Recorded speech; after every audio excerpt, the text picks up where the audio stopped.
Yeah, work. No, it's fine. We're good.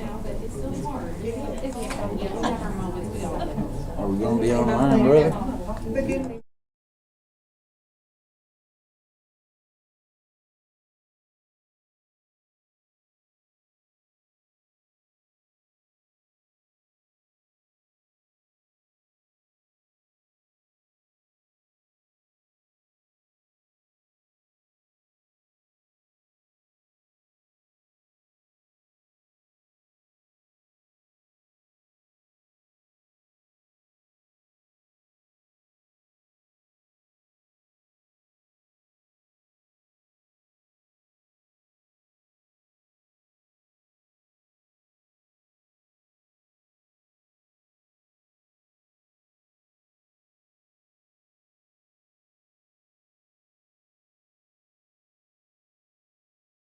When you're got this mask on.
I'll get my papers. Mr. Angie, Mr. Larry, and Miss Misty, if you all just want to come up here. I will lead our swearing in. You too.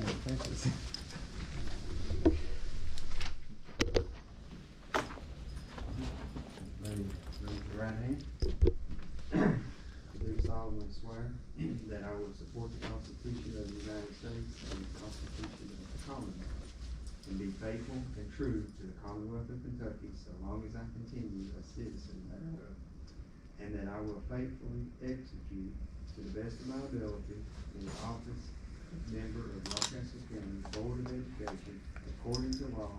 And I do solemnly swear that since the adoption of the present Constitution, I, being a citizen of this state, have not fought a duel with a deadly weapon within this state, nor out of it. Nor have I sent or accepted a challenge to fight a duel with a deadly weapon, nor have I acted as a second in carrying a challenge, nor aided or assisted any person thus offended. So help me God. I do. Okay.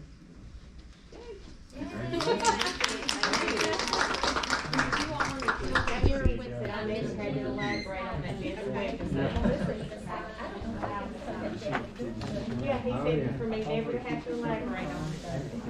Yeah. It's okay to borrow these? Yeah, I know, right? I don't know that I was ready to sign there. Finish our time. We have your shirt. We've got you right here. Yeah. Hey, Bruce. Good to see you. I didn't know you were seeing. You are official. Thank you. Yes, all right. You got the SRO hired? I'll see you all tomorrow.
I'm just excited to be out of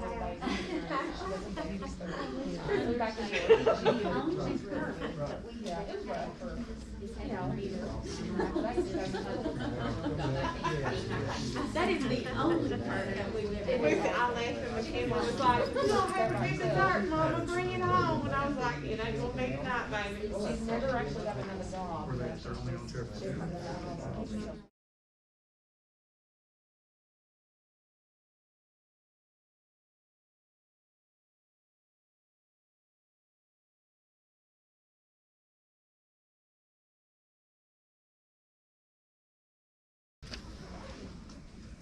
Yeah, that's the only perk we have, is getting a good meal once a month.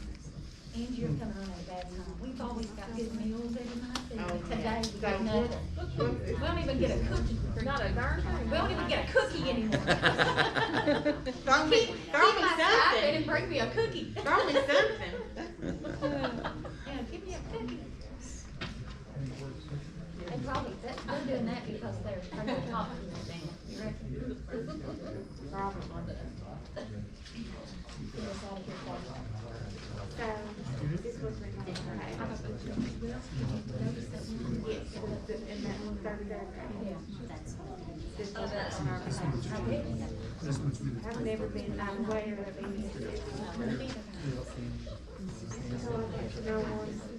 Yeah, I need to. I guess I'll call Jeremy later.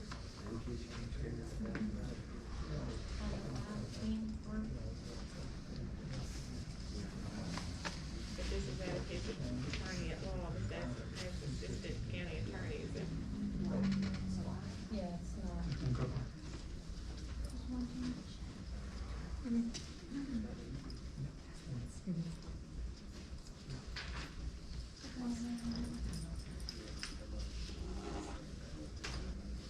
But this is not legit.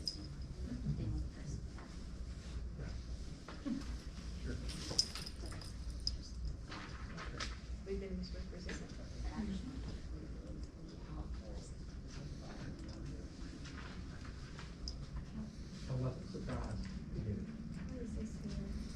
But we've been misrepresented in here. We've been misrepresented in here. All right. Well, we got another minute. There might be somebody that wants to see how much fun these meetings really are, that wants to come and watch us.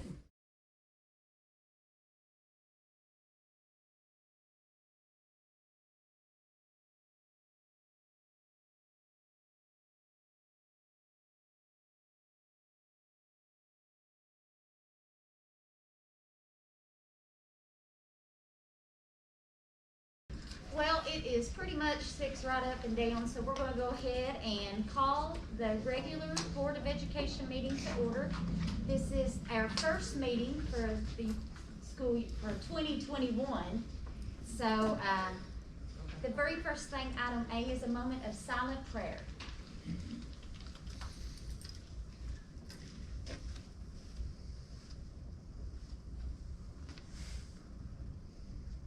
Amen.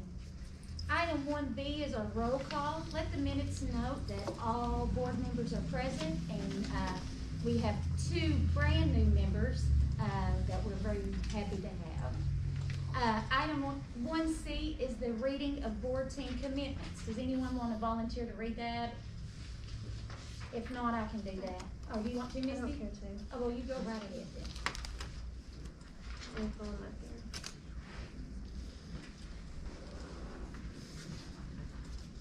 Board team commitments for Rockcastle County Schools. To improve our effectiveness, the board team for Rockcastle County Schools commits to review processes and experiences to identify and direct improvements, continuously define and work toward long-term goals which serve all students of the district, make each decision based on facts and the best for all students, listen to each other and speak freely, work together, support each other and not surprise one another, discuss board deliberations to point of mutually agreeable resolution based on factual information, support the majority's decision projecting board unity towards shared goals for continuously improving district-wide student learning. Now let me figure out how to get to the, okay. Operate without personal or political agendas, respect one another, agree to disagree respectfully, delegate implementation to superintendent and education team, and to respectfully remind each other of these commitments. Thank you very much, Ms. The next item on our agenda is the election of officers. We need to make a motion for board chair. I'd make a motion to keep you. Second. Okay, got a first and a second, all in favor? Next is, election of the vice chair. I would like to recommend Miss Anna, if she's willing to do that. Next second. Second, all in favor for that? Thank you very much. Item 1E is develop and approve the 2021 regular board meeting schedule. Currently, our meeting is held the second Tuesday of each month at 6 p.m. This is a time that we can change that if it is better for anyone. We can move it up to 7, we can move it to a different day. We can do any recommendations, suggestions, we can do whatever. I move to keep it the same. You wanna keep it the same? We don't wanna upset too many things in the world today, do we? Okay, so what we will approve at this moment is to maintain our current time, place, and day of the month, which is the second Tuesday, okay? 6 o'clock, right here. Do I have a motion to approve that? I got a first with Anna, second with Misty, all in favor? Yes. Okay. The next item on our agenda is to, number 2, adopt the agenda. Before we make this adoption, we would like to add something, if possible. We have our newly elected Mr. Bray here somewhere. Where's he at? Is he hiding? Oh, of course you're hiding in the corner. He's our new representative, and he's here. He would like to make some comments. Is it okay, Mr. Bray, if we put you toward the end? Hey, you put me wherever you want. Okay, if it's okay with the board, we would like to add him under board comments. We're just gonna allot a time for him to speak at that. Is that okay with everyone? Mm-hmm. Okay, so, we need a motion to adopt the agenda with that addition. Make a motion. Second, all in favor? Okay, now this is my favorite time, sorry, Mr. Bray, it's not about you tonight, okay? It's about Roundstone Elementary School. And Mr. Bishop is here, and we're gonna have a school showcase, so this is all you, sir. Well, I'll start off by thanking you all for having me here for Roundstone. I'm glad to represent Roundstone. I am going to start. I couldn't bring any kids in, obviously. We haven't had kids, till just these last 2 days. We have a short little PowerPoint here, or Google slide, as Mr. Brandon wants me to call it. And it really, sorry, I had to throw you out there. But it just goes through the timeline of our school. Like the first slides that you'll see will be the first day of school when we were in person. And then it transitions over. You'll see us eating some Thanksgiving meals, and you'll see us, virtual. So, and I'll just let the slide. And there's a song. I'm not a music person, so this is some of the ladies from down Roundstone pick the song. So, I'll start off by letting Mr. Reynolds play this.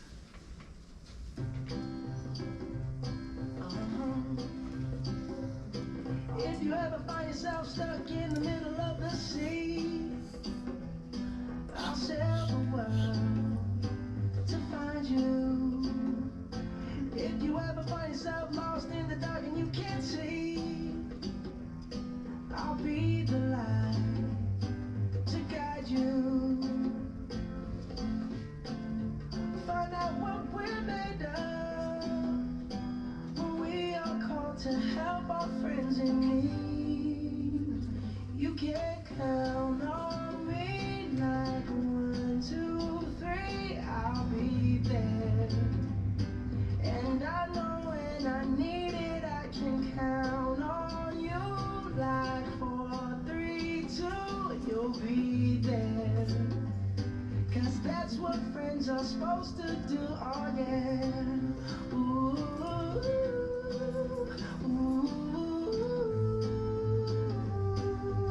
yeah, yeah. If you're tossing and you're turning and you just can't fall asleep, I'll sing a song beside you. And if you ever forget how much you really mean to me,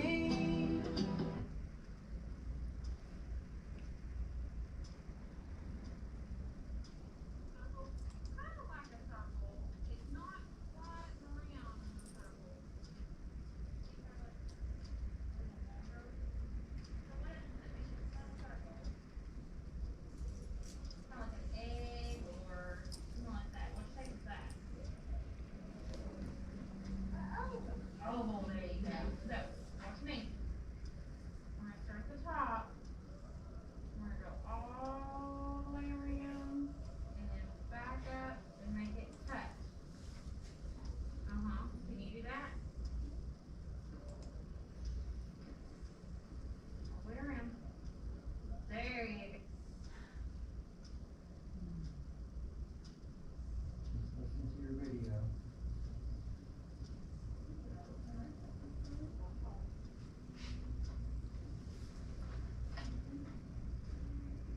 Is it on?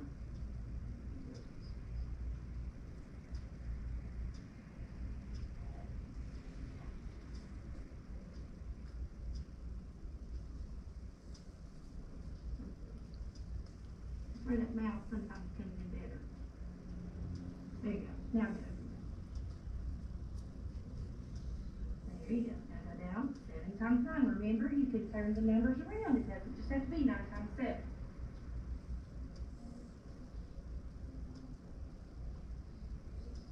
Okay, come in. Good, just keep the track, now you're on a roll.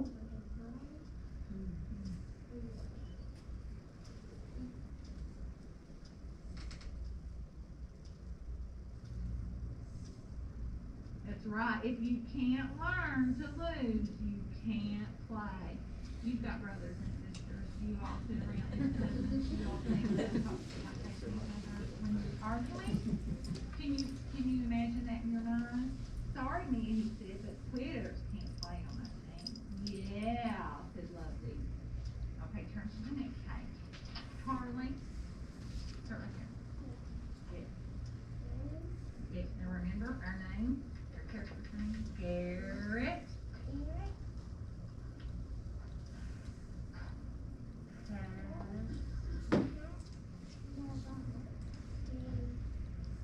Oh, new character. Tip. Good, Tiffany. Let's add that one to our list up here. Look, Tiffany. She's got a big family, doesn't she? Mia has lots of brothers and sisters to play soccer with. So that's just a little snapshot of things that went on at Roundstone. Since we started in school in August, and some of those were Thanksgiving, and some of them were actually the 4 videos were just the last week of a small group instruction. And I don't know if I have enough for everybody, but yeah. And this is just a little snapshot of Roundstone. And I know everybody knows Roundstone's over at the other end of the county, and nobody goes past there unless you live there or you have to go to Brea Walmart, I guess. But and I'm not going to read this. I actually ripped some of this off of my CSIP, and like, who are we, and things about Roundstone that most people don't know. Obviously, it was built. The school was built in '58, so this is our 62nd year there. And if you ever come down to our school, and everybody's welcome, everybody, it's a really nice school to be 62 years old.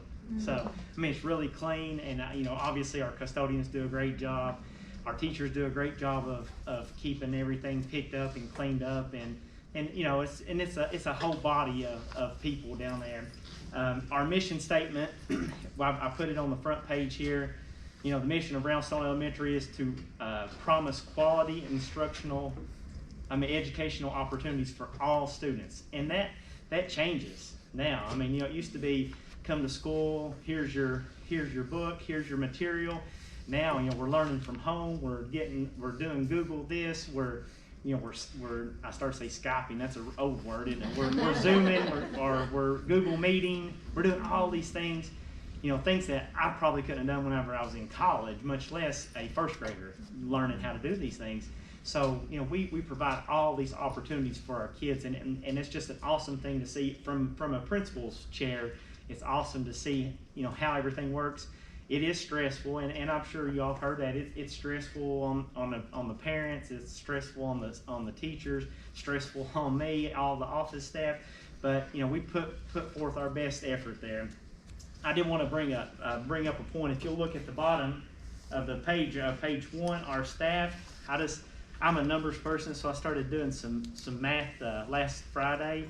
And I knew we had 22 certified staff and 16 classified and 3 custodians. And you can see how it's laid out there. We have 734 years of educational experience at Roundstone. That, to me, that's pretty awesome when you have 48 people, that work with kids every day. 630 of those years are Roundstone years. So if you just do some quick math there, 630 of the 734 are years that total are right there at Roundstone. That tells me that people like Roundstone and they stay there. Yeah. And like we got one lady, she's got 30 years in, and all 30 are at Roundstone. We got several that are 25 plus years, and they're all at Roundstone. So that lets me know that way before me it was good. I'm just trying not to turn over the cart. I'm just trying to keep it good, and it really is a good place. Page 2 got some other neat little informational things. So, of course, our achievements, and I debated on whether to even put this in, because I try to not ever brag on I should brag on our school more, but we've had some really, really nice accomplishments the last 4 or 5 years. And I should have just probably put it in there in bullets, but again, I stole this from our CSIP, and it's written out in paragraph form there. But actually, I have mine. I have a page here. I got notes marked. I don't want to leave anything out.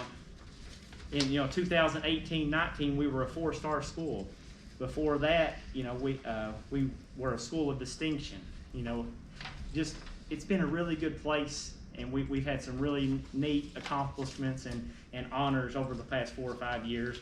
Our purpose is to focus on kids. That's what we do. And sometimes if you'll notice, a lot of our pictures, what were the kids doing? They were eating, or they were getting food. We're feeding kids. In the small group instruction, teachers were right there, right over their shoulders, showing them how to get on the computers, a lot of those kids, and I know you all don't know them, but a lot of the kids that come to small group, they don't have someone at home showing them how to get on Google Meets, how to get in their Google Classroom. So those kids would come in, and the teachers would show them step by step by step. And if my 3rd grade son, if every day I had to show him how to do it, So they would forget, and they'd have to come in the next week and be taught again. And that's part of the learning thing. And you know, kids don't just know how to do these things. They don't know how to do the things that we're asking them. And I've kind of equated to this. Like I'm so happy that we're doing the Monday, Wednesday, Tuesday, Thursday AB schedule. It worries me because when I was 19, I remember taking the Tuesday, Thursday class in college. I struggled on Thursday. I thought, well, I don't have to do anything until the following Tuesday, you know? And so we've been really talking with our kids about how important it is to make sure that you're doing your work at home, make sure that you're ready when you come back, you know, and just little things like that. But our staff is so good at just communicating with families, and I was going to put a bunch of quotes in here, but I did find something that was really neat about teachers. They're obviously, you all know their jobs aren't just from 8 o'clock till 3 o'clock. Neither is the communication. You know, they're always group text or reminds or Google or Facebook things, you know, just communicating with parents all the time. You know, it'll be 11 o'clock or 11:30 at night and I'll get a text and the teacher will say, you know, little Johnny, he doesn't feel good. Mom said that she's going to take him to the doctor first thing in the morning, but he'll be in by 9 o'clock. You know, and that's like 11 o'clock the night before. You know, they're communicating with their parents, and that's so important. And I think that that's why our little small community is so good, because we're just that. We're just a family. We're 243 students. I think we have 243 students and 48 adults in the building. And I didn't even count our bus drivers. I was talking to Mr. Ken over here. If I added our bus drivers to that, I think we're up close to 1,000 years of experience, because we're about 250 years of bus driving and monitors and stuff like that. But, you know, even our bus drivers, you know, they're the first people that our students see every morning. And, you know, if you have an old grouchy bus driver, what's that going to do to the kid? We have 11 awesome bus drivers at Roundstone. They're also the last ones that see them when they get off. You know, if they're like, oh, get off my bus, what does that kid? He goes home with a sour taste in his mouth.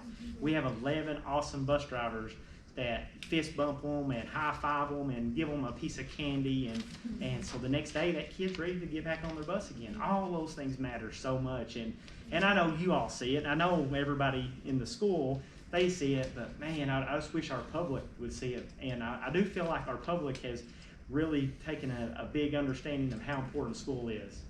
Because, you know, not only for the ones that work, and I know parents come home and it's 5 o'clock or 6 o'clock and they're tired and they're trying to do online stuff, but they just understand it helps everybody, and our school system provides that opportunity. Roundstone provides that for our little small community over on the other side of the interstate, you know. So, but anytime any of y'all want to come down and visit, you're more than welcome, and we'd love to have you.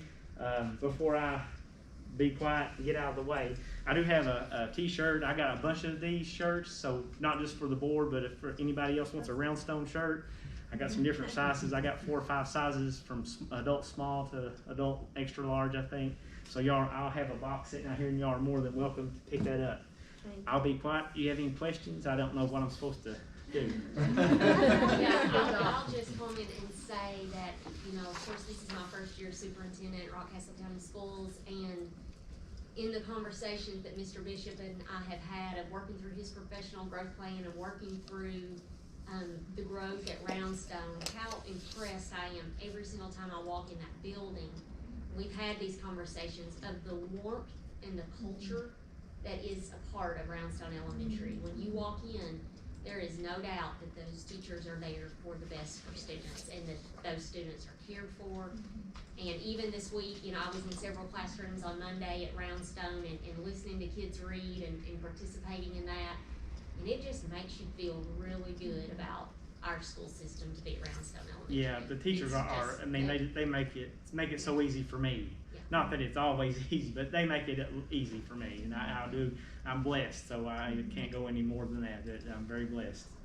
Mr. Bishop, I'd like to ask you, I apologize, I've not been down to your school very much over the last, since you've been there. I apologize. You're more than welcome to come anytime. And I know I am. I guess one of the reasons that I've not is because I've never really, I've never been concerned about that school, because I've always heard great things, and I knew that your staff is dedicated to keep, I mean, not that but that's a bad reason for me not to come. But I guess my question is, years ago, I can remember when Roundstone didn't have a gymnasium, and their cafeteria served as both, and then whenever that project was completed and you got a gymnasium, and how just the attitude and how everybody felt was just, it was wonderful. What are your needs at Roundstone right now? Because what really is gonna happen during this meeting, here in about an hour, is there's gonna be a gentleman that's hiding over here. That's when he gets to see. No, I guess, I know that there are certain things that you're in need of, and there's no funding for that, and I understand that, but you gotta have a wish list.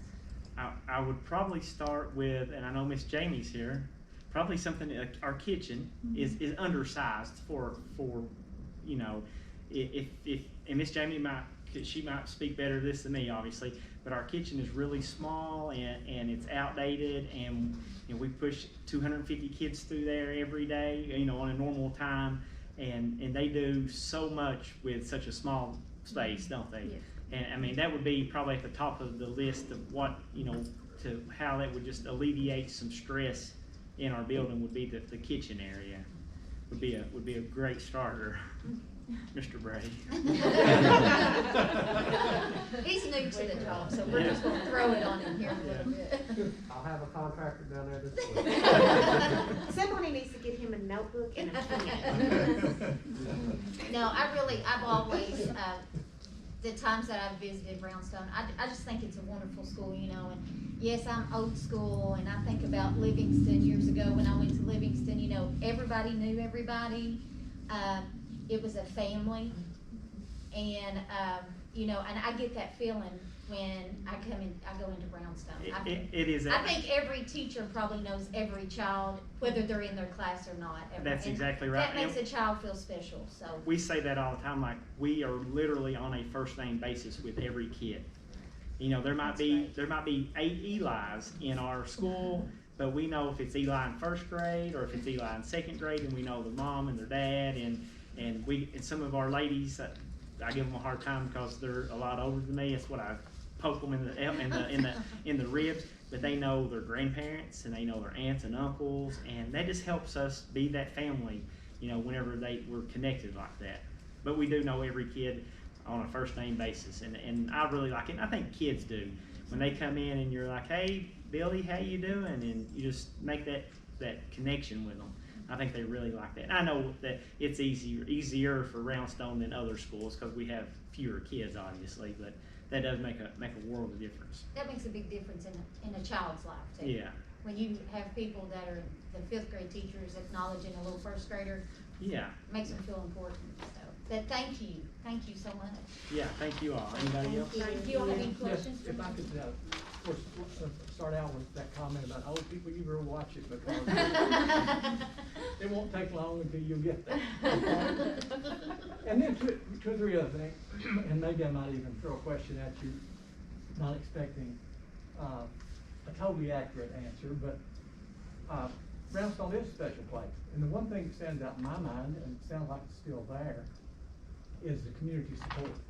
Oh, You know, yeah. I mean, there's a lot of community support there, a lot of enthusiasm at Roundstone, and it shows. And the personal touch that you referenced, knowing all the kids, knowing the grandparents, how true that is, and that's a historical thing. I mean, I think it is a cultural climate piece. Great to hear that's continuing. And you referenced communication, and it's especially important at this time with what we are dealing with. And the question, I guess, would be a general statement about the sentiment from parents. And you referenced teaching and reteaching, Google, working with the kids. What kind of comments have you had from parents? Because we're doing the best we can with what we have, with the cards that we're dealt. Right. And it's good to know that we're gonna get a kitchen down there. But with that, just a general statement toward parents, caregivers, and their reaction to distance learning, remote learning. I think in the beginning there was excitement because it was something new, but that middle, what I've been calling the middle lull, When we really knew that we had to go all in, some parents started, especially, and I don't know how else to say it, the parents that are gone for 10 or 12 hours a day at work.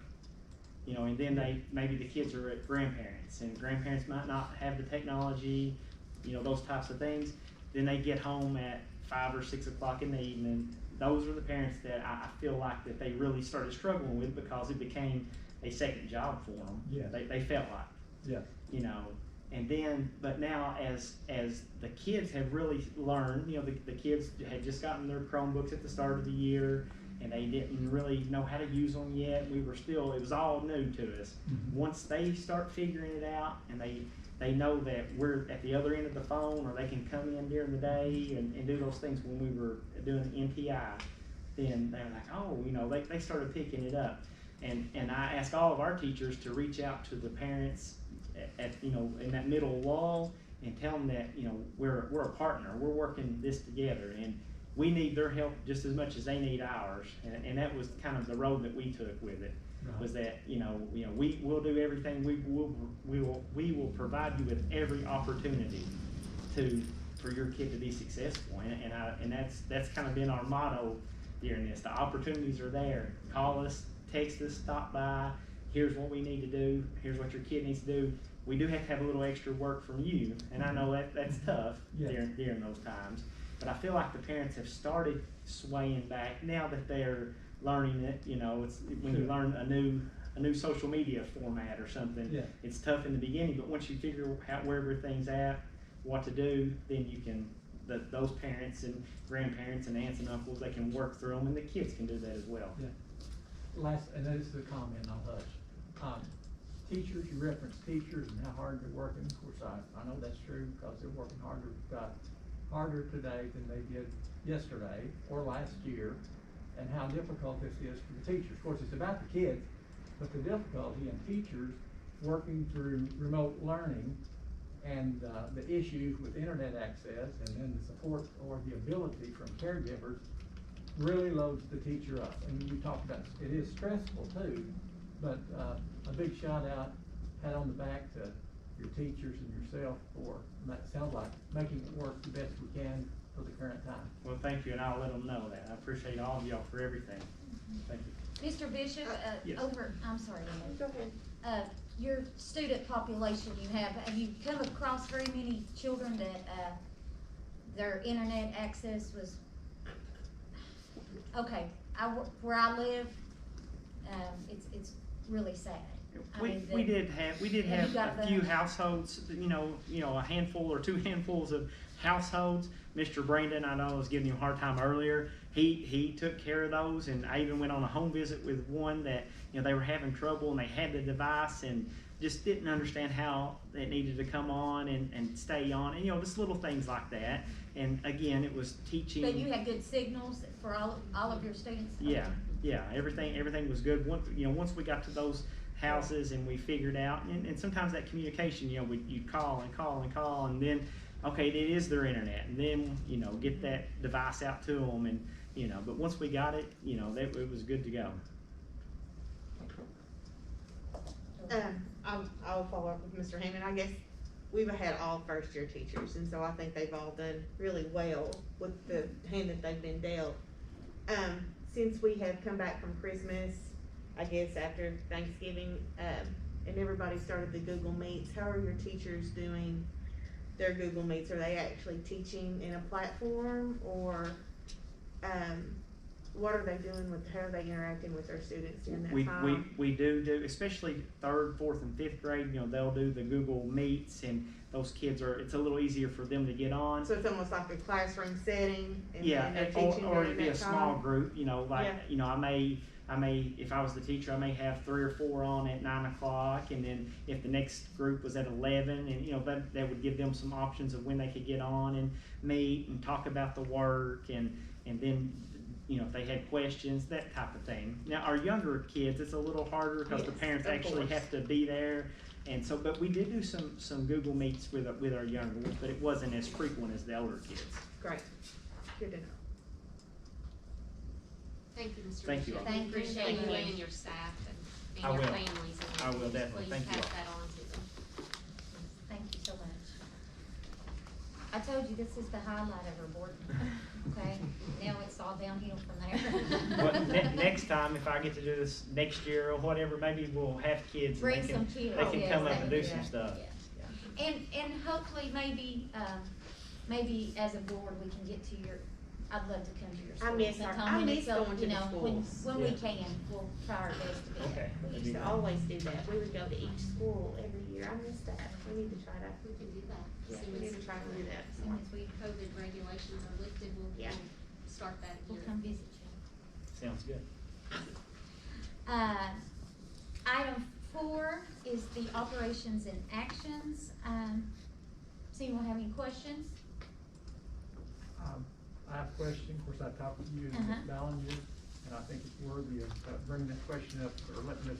Ballinger address that before the group. She answered it for me. Of course, this is, previous business that's been conducted, but in looking at the minutes, I had a concern or a question about item E. And item E is, in relation to not the digital learning coach, but backing up and aligning the salary schedule to work on 2016 salary schedule. And there's an issue with that, and I just want to, I won't belabor that. I've already talked to Ms. Ballinger, and I'll follow through with Ms. Ballinger, but I want the audience to know there's an issue with backing up and doing something with a salary schedule that's 2 years old or 4 years old. The minutes are fine, but I do want to point that out to the audience as well as the remainder of the board. Yes, and we discussed that at our last month's, board meeting, that what the board was approving is going back and aligning our salary schedule to changes that were made in 2016, so we were aligning our salary schedule this year. Once we became aware that those changes needed to be made, then we came before the board and asked them to approve that, to align those schedules. And Ms. Ballinger, Yes. correct me if I'm wrong, that's due to payment above and beyond the salary schedule being received. Yes, those are extended days for receiving payment for extended days above what the board had previously approved. Okay. Yes. Not So the we- regular salary, just the extended days part. Yes. 'Cause So it's in that no one. way do we want to give the impression that this is a new change. This has taken place since 2016. So no new changes have been taking place since my superintendency began in July. We were just correcting it once we became aware of it. Thank you. Does anyone else have any questions? If no question, we need a motion to approve the operations and actions. I make a motion to approve. Okay, second, I'll second. all in favor? Item 5 is our discussion and action section. A, review and approve, oh, this is the fun stuff, isn't it, Jenny? The draft budget for the 21-22 school year. Ms. Jenny? Oh, the first stab at, the draft budget for, the 21-22 school year. As you know, we budget, 3 times a year. So this is our first look at the draft budget to begin planning for the next fiscal year. Our process will be, to begin with this draft budget, and then we will come to the board, next month with staffing.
fiscal year, 2022.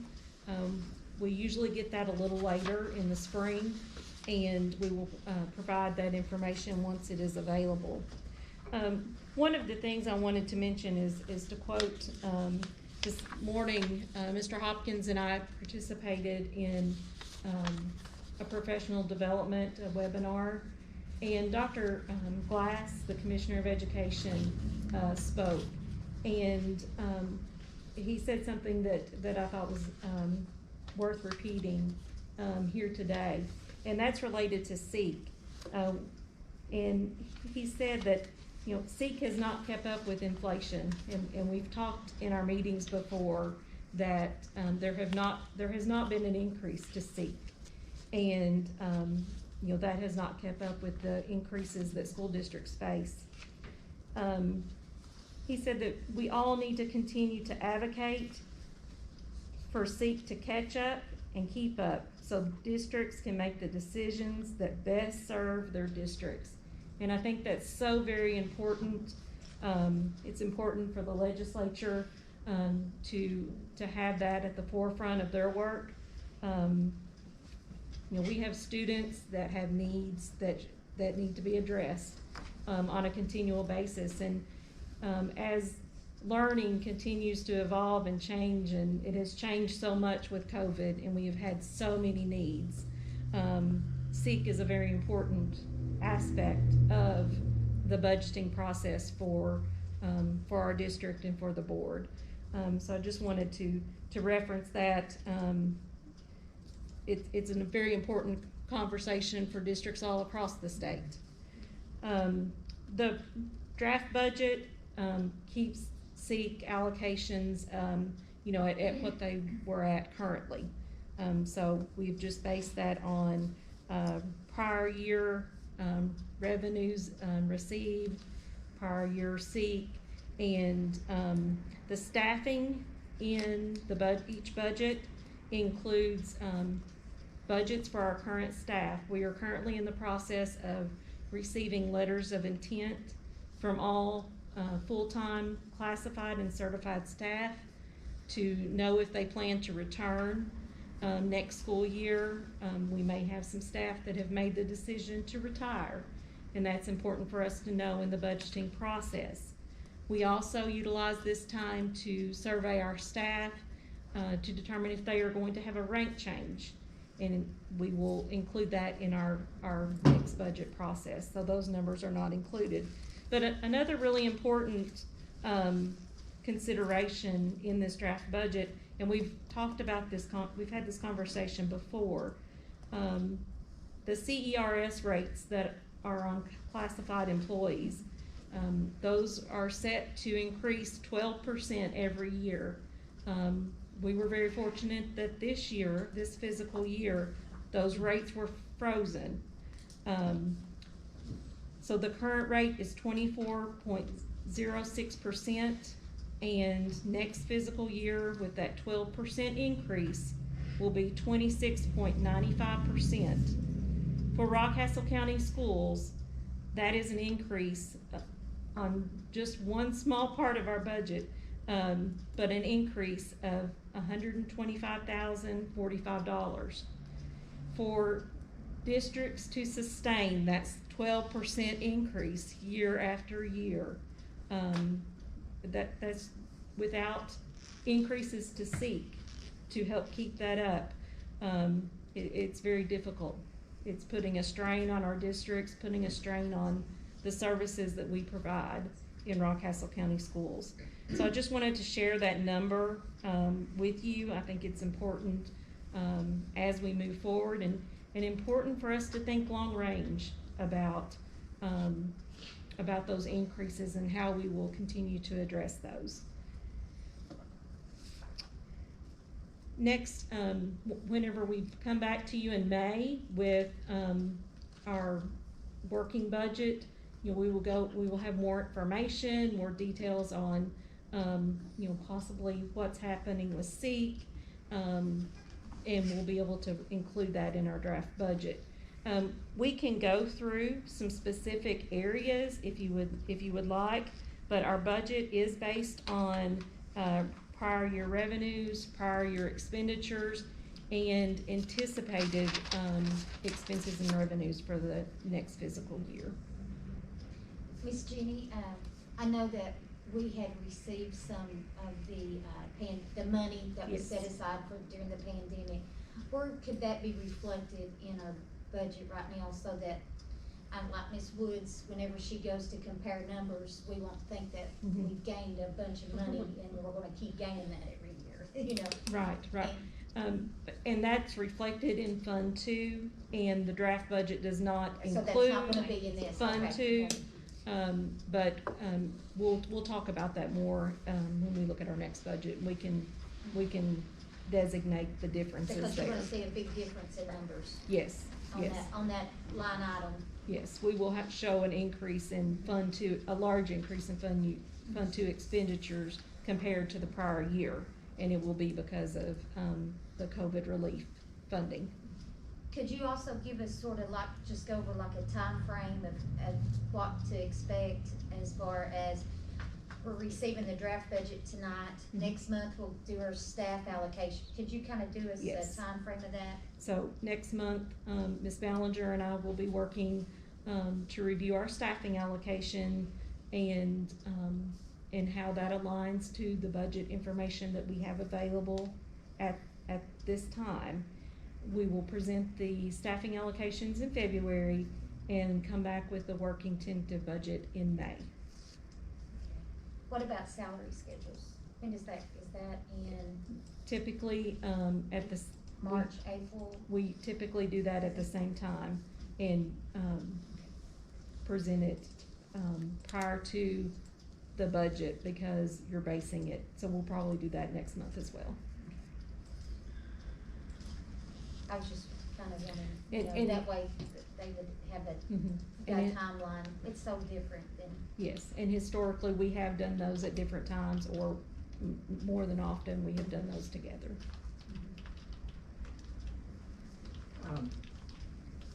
The increase in classified CERS Yes, is a tremendous burden on school districts. And- Yes. And when that started, it just, you know, I'm amazed that school districts can continue to maintain. And along with that new kitchen, we need to throw that over there. But because, really, I mean, it's a real burden, and when you talk about ramping that up 12% annually for whenever it started, until it maxes out, yes, that changes the mindset or the planning on looking at staffing, because really it gets to the point you can't afford CERS. It's cheaper to have a certified person, in many cases, than it is to have a classified person, although they're making a smaller rate of pay. Mhm. And, historically, Mr. Bishop talked about the success of Roundstone Elementary School, and, we have mentioned many times before, the success of Rockcastle County Schools is the staffing that we've been able to sustain, both classified and certified, because it's all targeted at meeting the needs of students. And, we all value that, and, for us to continue to have, the staff that we need to serve students. You know, as you said, Mr. Hammond, it's very difficult to look long range, that year after year, that 12% increase, that's difficult to sustain. And especially, we can beat this to death, but seek not keeping up, staying flat.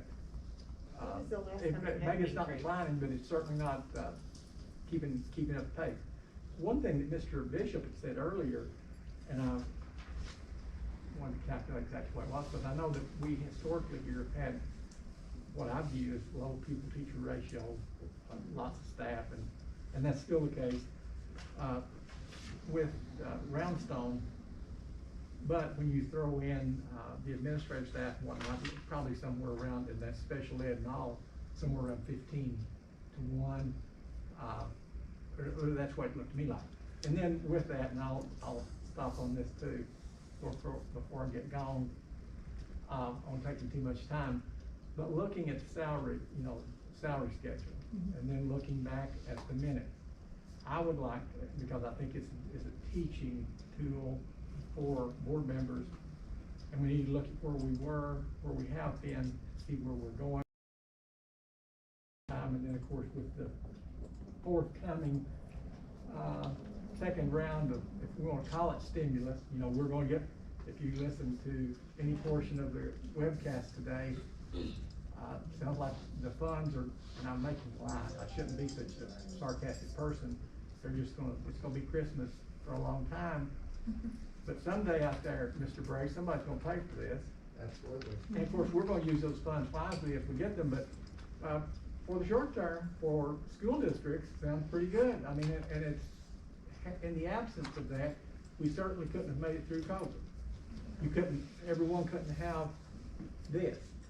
You couldn't do what's been done here. But with that, my question is, or my request would be, I would like, and I know you've got this, maybe not in your pocket, but it would overburden you to come up with it.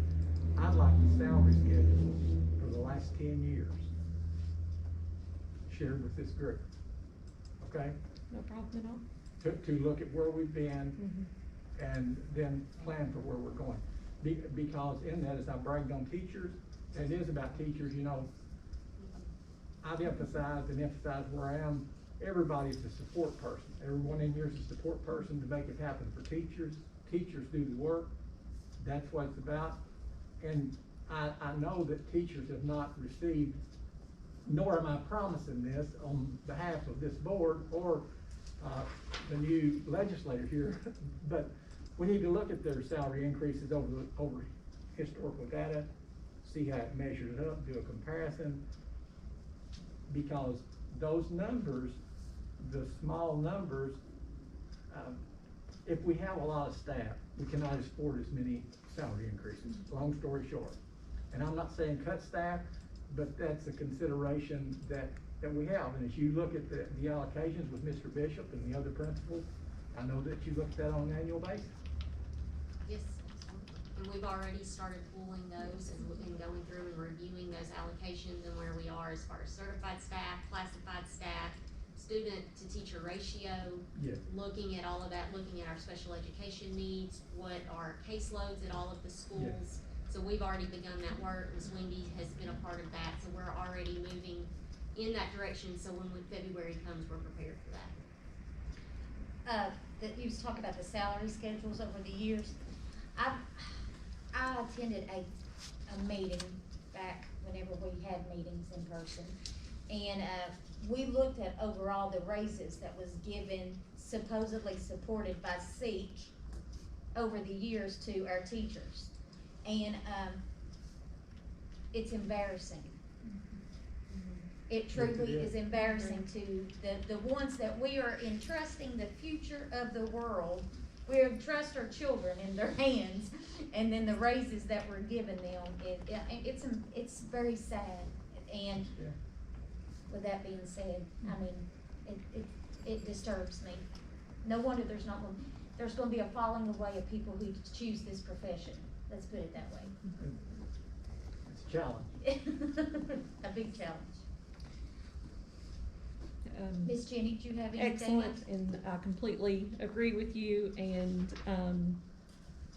that's the importance of continuing to advocate for increases in SEEK to so that districts can make the best decisions for students for the future, and a salary increase. Our district is very similar to many other districts. It's been very difficult for those increases to not be funded through SEEK. Mandates that would come from the state, but no funding attached to it. What is our current number for SEEK? The total? No, just the per student. 4,000. Even?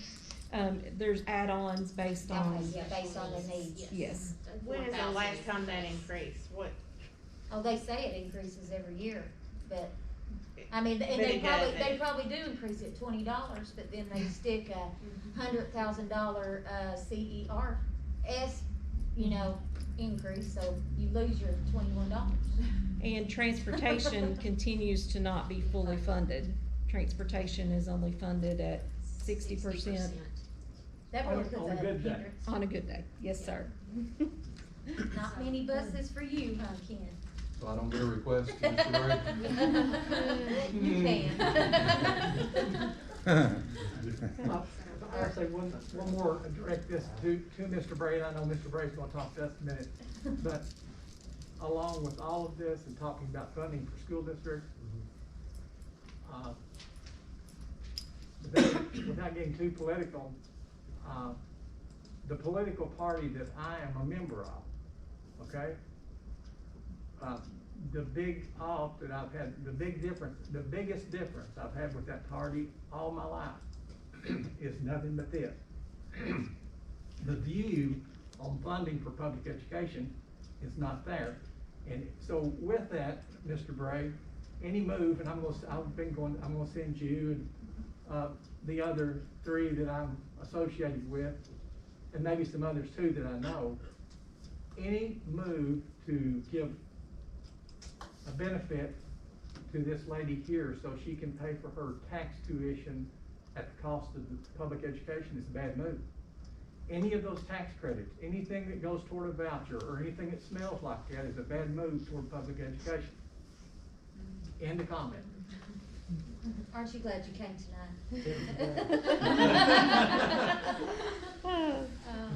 I will say, and Mr. Hammond mentioned our relief fund, our stimulus money that we will be receiving, but in that conversation, I think that this board, as we have discussions, we have to be very wise with that money, because that money is a one-time stimulus money. That is not something that we can sustain.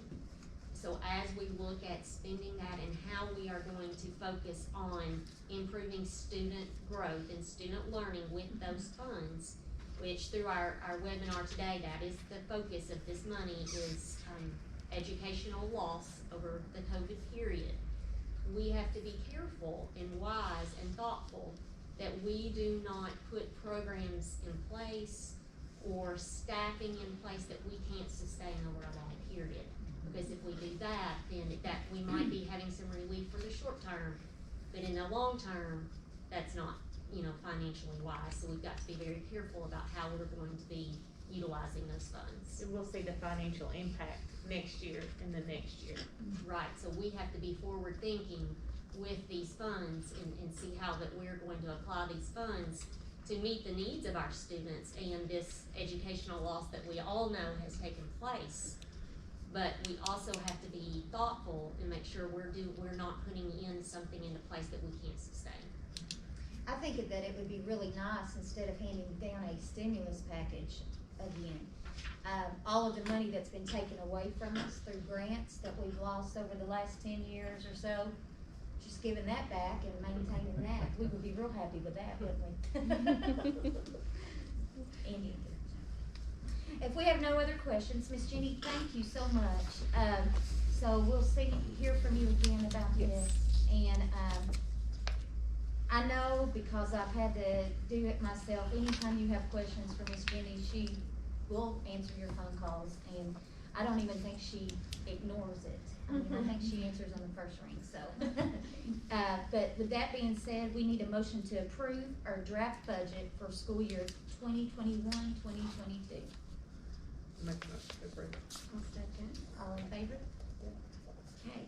Next, we have item 5B, which is review and approve the monthly financial reports. Miss Jenny, you're still in the hot seat. Okay.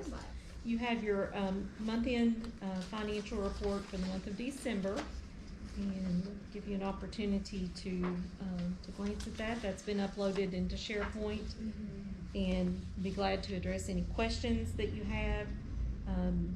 I did bring with me some information. We've talked a little bit about Fund 2 balance and COVID has had on expenditures needed in order to have school safely. And we have been working with, we've had a little bit of conference, through, March. You know, we talked about funding that would be available from FEMA, and we expressed some of the types of things that FEMA representatives had said would be allowable. We have tracked that since March. All the directors and staff at central office and the schools have relied on, you know, funding available through the coronavirus relief funding or through FEMA.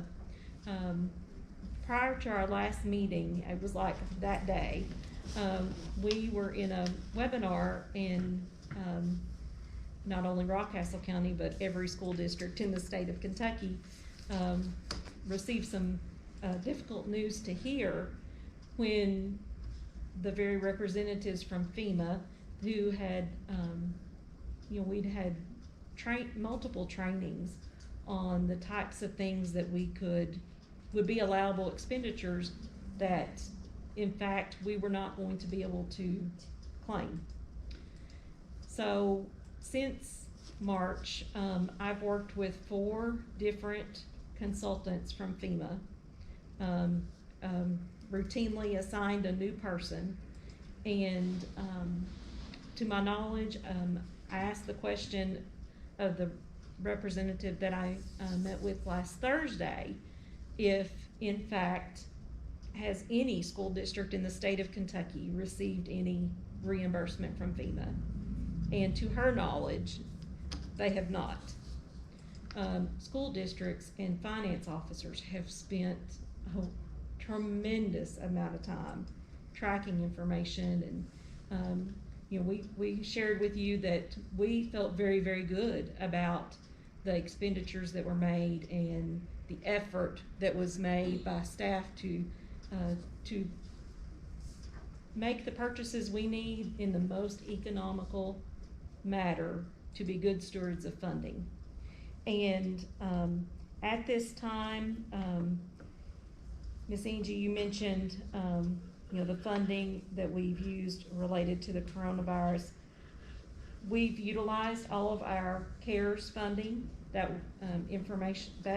specific funding was needed to support one-to-one devices for our students so that they could learn from home.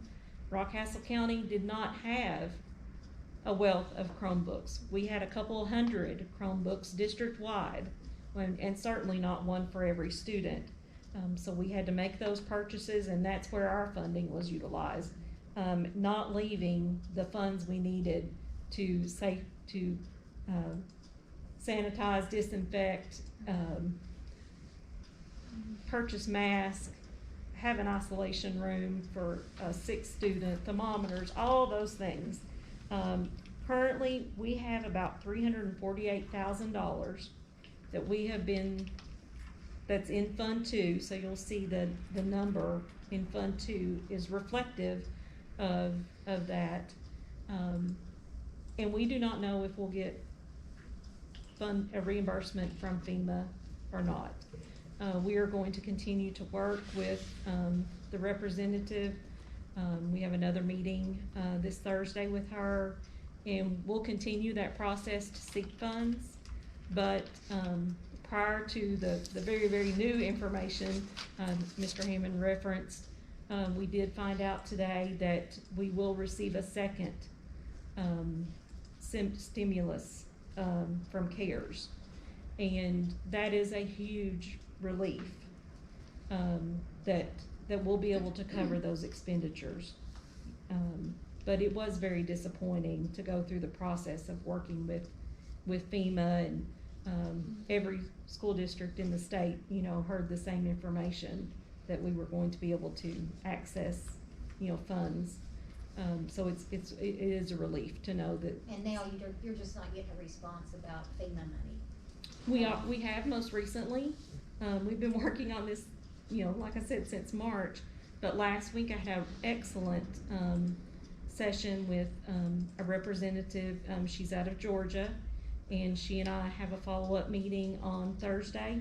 We'll continue to go through the process of developing a project, and we will continue to seek reimbursement from FEMA as long as there's that opportunity exists. So we'll continue to work toward that. We had just a small glimmer of hope after Small last glimmer of week's hope. discussion with her, which is more than we had received with the previous 3 Yes, FEMA Yes. representatives. So she was much more helpful, yes. was able to give Miss Jenny more guidance, and we Mhm. felt, this glimmer of hope with her. And it is a glimmer. It's And a I'm not glimmer, trying to- but we're gonna hold on to it. Not trying to dampen, but really, and it's really sad that the offer was made and Oh. everyone did what they should have done. They Yes. kept tabs on this and tried to document their purchases. And then, in the end, it just doesn't look very promising. How many days was it that it took FEMA to get water to the? So, you know. Right. So, the number that you see on the financial report, you know, we'll continue to, you know, to have an inflated number there, because we are holding, our FEMA expenditures in Fund 2. In addition, we submit federal cash requests, to the state for our federal grants on a monthly basis. And then many other grants are only on a quarterly basis. So, there's just a continual, cycle, in that Fund 2 budget. Just wanted to point that out, cause typically our number there in Fund 2 is not that high. Do you have any other questions, about the financial report?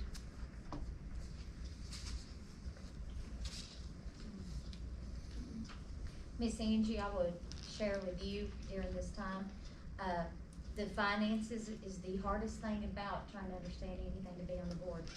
I'm still asking a million questions, so if they start saying all these abbreviations and all of that, just I've done shake your some head, site pretend base. like you know, because that's what I still do. That's what I have to do too. So I've done site base, so I've got a Small, good, idea. yeah. So I'm hoping that it'll broaden very quickly. Miss Jenny is awesome at answering your questions, so I will say that. And thank you for your hard work and your efforts that you put forward trying to get money for the school and having all these expenses covered. We appreciate you. Very much. Without any further questions, I need a motion to approve the monthly financial reports. Make a motion. Okay? Second, all in favor? Yes. Okay, item 5C, best job for anyone for the whole year is to review and approve the proposed 21-22 district calendar committee. Mr. Leopard, this is all you. Well, hopefully calendar's not as complicated as budget. I don't think it is. We have to approve, it's hard to believe we're in the 12th day of 2021 and we're looking at next school year. Part of that process, of course, is a calendar committee that the board approves. And so just a couple words here about the process. When we were looking at folks to serve on this committee, we tried to look at different schools, folks from obviously different, and make sure all our schools were represented. We looked at different folks within the community to be part of this committee. And then once you approve a calendar committee, then we will meet, we will discuss the options. I'm going to go over with the committee the legalities that are involved in developing a school calendar committee. We develop a variable calendar, we'll develop a regular calendar, and then these folks will provide, there'll be an opportunity for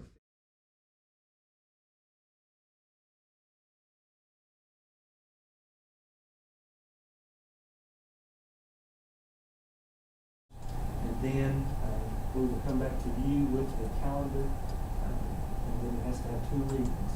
So the goal would be for a February meeting to have that process finished with this calendar committee, and then you would, if that's satisfactory to the board, you would approve that, and then it has to have a second reading there in March. Do you all have any questions? No question, is this the time that one of them volunteer? It is. And Yes, when we I have- say them, it's because it's not gonna be. We have to have the board members. So you. It would involve a couple of meetings, and then asking for feedback from community members, so. Would any of you all be I'm interested? great, I'm actually interested, but if Anna Oh, wants it Uh, doesn't to. matter, I can if nobody else wants to, I've never done it, so that's what I'm saying, I'll take a turn. I don't care. But it doesn't matter to me, yeah. Y'all don't smoke So cigarettes just, anymore, so. we'll figure it out later, but we'll, No, or I guess it probably needs to be recorded, so. Mhm. I think you're the person. Well, there you go. Okay, there we go. Okay. Santa will serve on our calendar for me, thank you. Okay, with that being said, we need to approve the proposed 21-22 district calendar committee. That is made up of, all the individuals that you see on this paper throughout our community and in our school buildings, both classified, certified, at all levels, age levels, so. Motion to approve? So moved. Second? All right, all in favor? Yes. Okay, item 5D is review and approve the Rockcastle County Schools tuition schedule. And, I would like, Mr. Marcus, if you would explain in detail what this means. So we have with Lincoln County and with Garrett County, we have non-resident contracts. And part of those contracts with those two specific districts, tuition is referenced. And as part of our policy, if you look at our policy, we do have a section on tuition. And I'll read that for you. It's 09.124. It says the board may charge a fee according to a schedule adopted by the board for each student attending at schools whose parent is not a bona fide resident of the district. So at this point, we do not have a schedule, a tuition schedule. We have this policy, but we do not have a schedule that goes along with that. Again, with our agreements with Lincoln and Garrett County, that tuition schedule is referenced. And so in the event that came up, that scenario came up, then we would need a tuition schedule to be able to accept a student from one of those districts. I had explained to Mr. Rippert, in my years of serving on the board, I cannot remember ever even hearing of this. Because I guess we'd always had non-resident contracts where there was, if a child wanted to go to Madison County, or that it was just An allowed. agreement between. So this was a totally, different concept for me, and, I understand we need it in place, and I know that's part of the business part of it, that we have to do that. But, I would like to go on the record that I think this truly bothers me. Why would we need a tuition? I guess, what is the purpose behind it? Madison County and Laura and Pulaski, we have an any and all agreement with them. So we accept any of their students, and any of our students go there. With Lincoln County, and Garrett as well, it's very specific. It's a ratio of 1 to 1. So for instance, if a student wants to come from Lincoln County to Rockcastle County Schools, that school, Lincoln County, according to our agreement with them, our non-resident contract with them, they have to agree to that release. So they have to agree to let that student come per the contract, non-resident contract that you all approved for this school year. And this was approved back in January 17th of last year for this school year. So they would have to release that student per our agreement with Lincoln County. For that release to happen, that student to come to Rockcastle County Schools, or Garrett potentially, would have to pay tuition. And if that didn't happen, then that district wouldn't necessarily release that student. Now, we have had students that have went to Lincoln, and we've never. You're not To talking my- about $5. To Yeah, my, I Based realize, on- I realize. It's based maybe in the on past we seat. have, but Yeah. we've never charged that. So it's prorated based on the seat formula, and then that's spelled out within those contracts, that in order for those students to be released to us, then that tuition must be charged. And Lincoln County's gonna keep their seat money. Basically, what that Yeah. means is they wanna keep that seat money for that student who resides in their district. They're gonna allow them to come here, potentially. But we will not receive any funding to assist them in their education. He had to explain this to me because like I said, I didn't realize it. I don't know why, I've never had to deal with this before, Right. but, Well, we could Public say, education isn't free for some parents, I guess, you know, in other words. we could you say know. no, we could say, Yeah, but you know. So do there you you rob a child of that though? I mean, if they're struggling, But let's be real. That parent is gonna find someone to give an address for that child here. Well, Let's be real about But it. Mr. If Pepper there's has not gonna also be any explored stopping that. it. we have, again, according to I work our with policy, you can't live with a friend or you can't live with a family member. It has to be a guardian.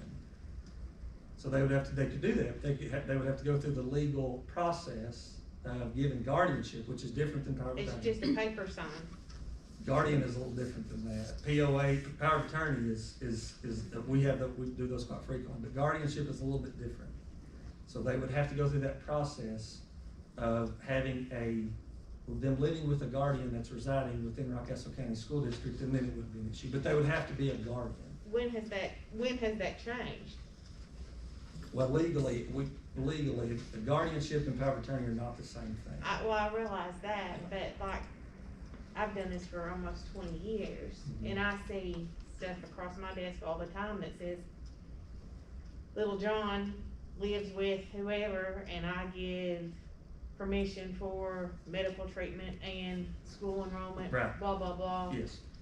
Signed and notarized. We do, that happens quite frequently with us too, educational, medical rights. Yes. A parent will give to another, but guardianship is different from just power of attorney. So guardianship is a legal process that gives much the same, as I understand it, I'm not a lawyer, but gives much the same, obviously, get much the same rights, but legally, power of attorney is different than being a guardian it's over like a step someone. above power of attorney, I think. And the guardianship It's is what filed petition court, establishes from what I residence. understand. And this issue with Lincoln County and Garrett County has been here for, at least 30 years. And, evidently it's gonna continue throughout eternity. But I'm really surprised that it continues today because of the growth, especially in Gary, because on the northern end of Gary, but it's still there. And it's all about, if we're looking out, when we do that to that child, we can talk. But our responsibility, my view, is this: we're responsible for the kids that live within the four corners of Rockcastle County. And the funding that comes here, and it's just business to me, that come here, that's the funding we have to educate them. If we take some from outside the county and get no funding for them, then we're taking away from Angie's kids. It's not being ugly, and That is the ugly. open-ended contracts works well. No, I understand. Open-ended, non-resident, it goes both ways, and historically, it's been a wash, Rockcastle County, the ones that go and the ones that come, it's been about the same. Yeah, how much of a problem is this? Like, I've Has never it ever seen been it, an I've issue? never seen this in my 19 years. Because I think typically in the past, we have, Come to an agreement, I guess. or it's been a one-to-one, we would trade. is there a concern? Is that why it's brought back up? We have a family that's wanting to do this, and Lincoln will not release them. And Unless what- this- And they're willing to pay. Oh, But well, I guess I have a problem with it. I guess that's the reason I ran my mouth about it, only because, I just think it's kinda unfair for a parent who wants their child to be educated at a place where they feel comfortable. Okay, say that child is being bullied in Lincoln County, okay, let's use that for an example. And that parent wants to bring that child to Rockcastle for whatever reasons. I think it's wrong to ask a parent to pay for their child to feel safe. I mean, whether they are in the, that's my own personal conviction, it's And not Angie, worth much, but there you go. I'd say, I agree, but the burden of what I would also say. Oh, I understand that, yes. With a knowledgeable parent, and I know that some parents are more knowledgeable than others, that example you gave, they should go to the Lincoln County Board of Education and plead their case, and they have released some over the years, a few, and they should do that. I mean, if there's a real issue, and I would just recommend that the parent do that versus pay, because I was impressed that you were gonna charge, that you were getting tuition to come to Rockcastle County.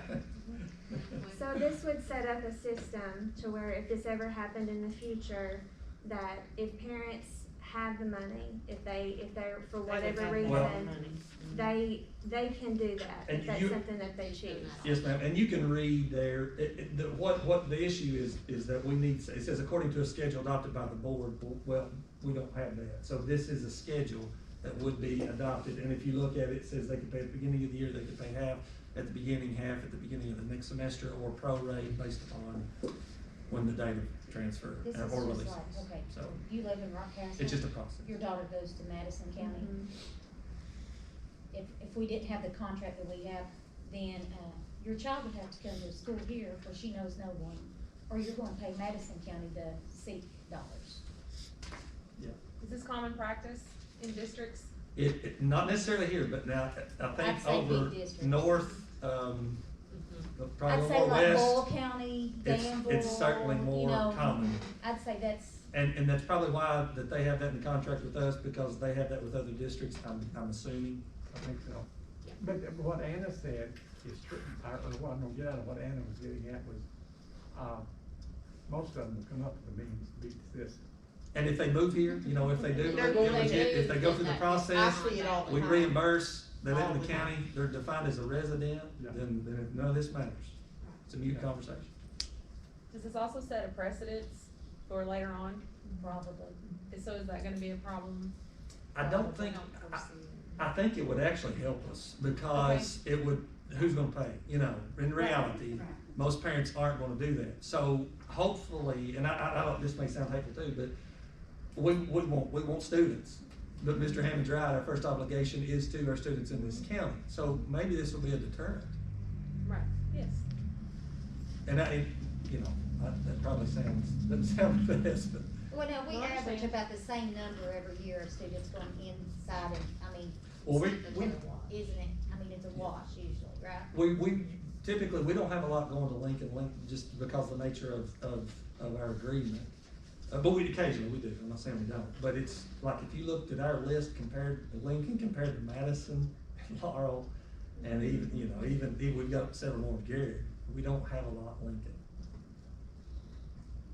I'm not trying to give you a hard time, I just wanted to Well, speak my opinion on it. It you is complicated, and it's, you know, it's something that we haven't, or obviously I'm new as well, but, it's a.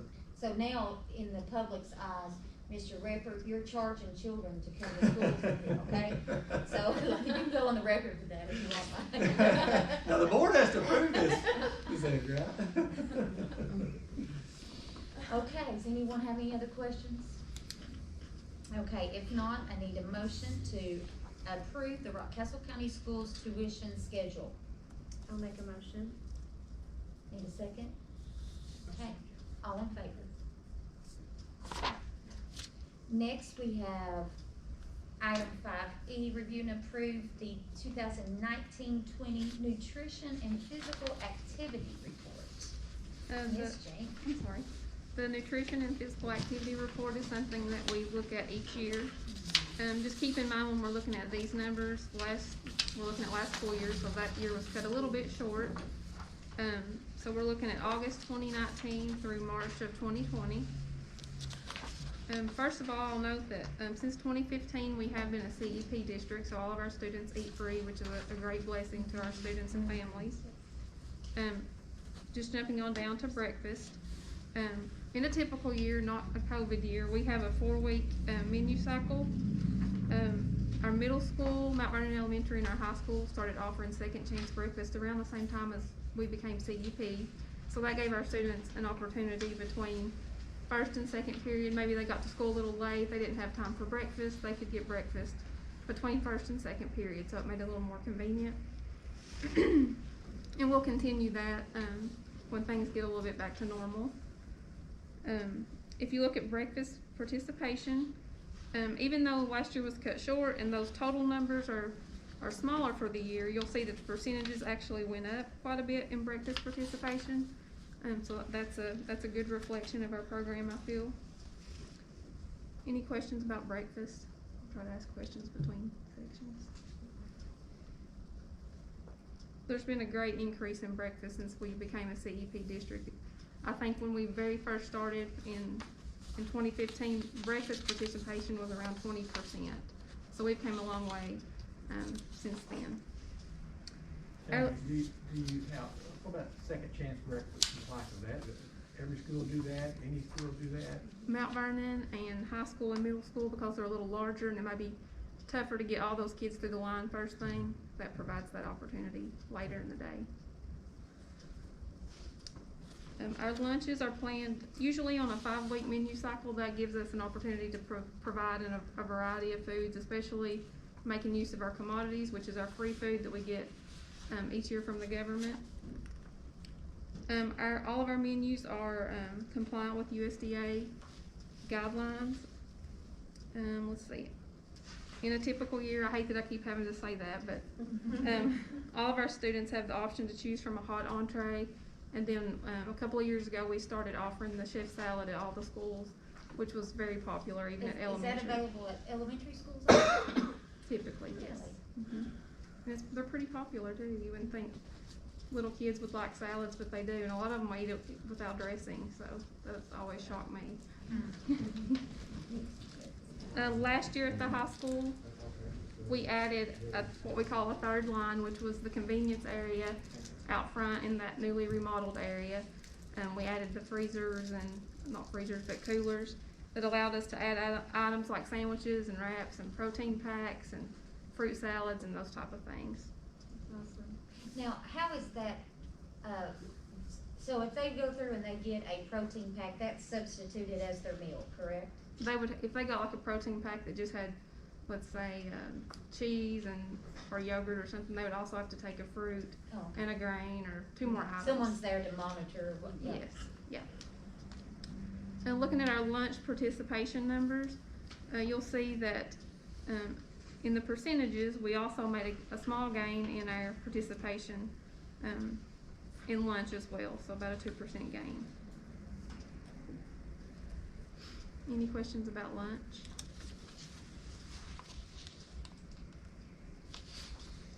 Another program that we've added over the last few years is the after-school snack program. After-school snack can be offered when you have an instructional program after school. If you have an instructional program, you can also extend that snack to other groups like Boy Scouts or the football team or basketball team. We served a few more snacks last year than we did the year prior, even though it was a shorter year, and I would anticipate that that would continue to grow as more kids are staying after school to do stuff. Last summer, we only offered the summer food service program at Mount Vernon Elementary. It was a difficult time. COVID stuff had just kind of started, and we hadn't really found our place yet. So last summer, I'm sorry, not last summer. We're talking about 2019, 2020. That would be last summer because it ended in July 1. I'm sorry, I'm getting myself confused. So we did 7,740 meals last summer. That's still, I think that's a lot. It is, but I guess now you're comparing it to what we're doing now, and it seems so small. Sure. Yeah. When you talk about 30,000 a month, and you're like 7,700. If we look at the financials, last year, 2018, 2019, a full year, was a little over $2 million in reimbursement. Last year we were at 1.6 million. I feel like if we would have had that full year, we would have had even higher than the year prior. Our summer food service reimbursement last year was significantly higher than the year before at 25,000. Wow. Big change. And then our commodities received, that typically goes up each year because it's based on the number of meals that you served the prior year. So we did see a small increase and had $130,000 in commodities. As I was reading over this, Jenny, I did want to say, like, I love the fact that you had input from the student council. Yes, and they loved being involved. Yeah, that's They were great. awesome. Other successes, the high school remodel, I think that was a great project. It completely changed that atmosphere.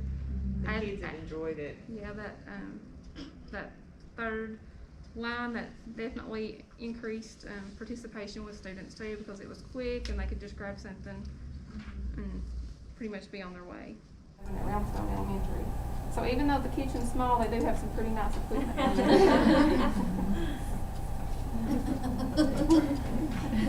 Shouldn't have said that. It's not all bad.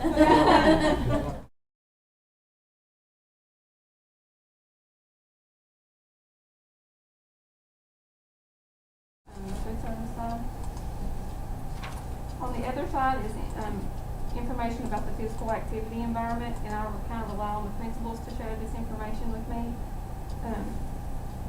So in addition to just regular PE class, some other, physical activity programs in our schools would be programs like Rock Moves at the high school. The high school, Dance Blue, Walking Club, Running Clubs, Archery, Jump Rope Club, and then in elementary school, of course, physical education is required, and those students are completing that on various schedules throughout the district. And then over on other activities, it kind of goes into more detail about Rock Moves, which last year, or the year prior, included a 1.5 mile students to choose from. And that program highlights the importance of a healthy lifestyle and physical activity and fitness. Miss Regina at Mount Vernon Elementary School, she offers several after-school enrichment programs, and some of those include cooking and karate and exercise clubs. At Mount Vernon and Broadhead, they both offer Girls on the Run, which is a running program for girls. It kind of highlights healthy and confidence, being healthy and having confidence, experience-based curriculum, and integrates running.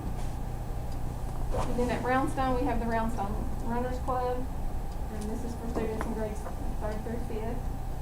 And that once again highlights physical activity and healthy eating. The extension service comes in a few times a year to offer cooking and nutrition classes with several grades or several classes throughout the district. And then Miss Morgan Bray comes from the hospital, and she does a lot of educational programs about vaping and smoking, and some other health-related instructional classes. Any questions about any of that? I feel like I'm losing my voice, I'm sorry. Ms. Jamie, I have to say, I've really just been impressed by food service through the entire pandemic. I just think that you and your staff have just done a phenomenal job. I mean, Definitely a lot of people all talk about that in the department reports, but I don't think there's a person in any school building that has not helped with food service in some way, so it's been a huge effort. A lot of people. well, I just, of all of the positions, I think that maybe yours at central office, you might have the most rewarding one, just because people like to eat.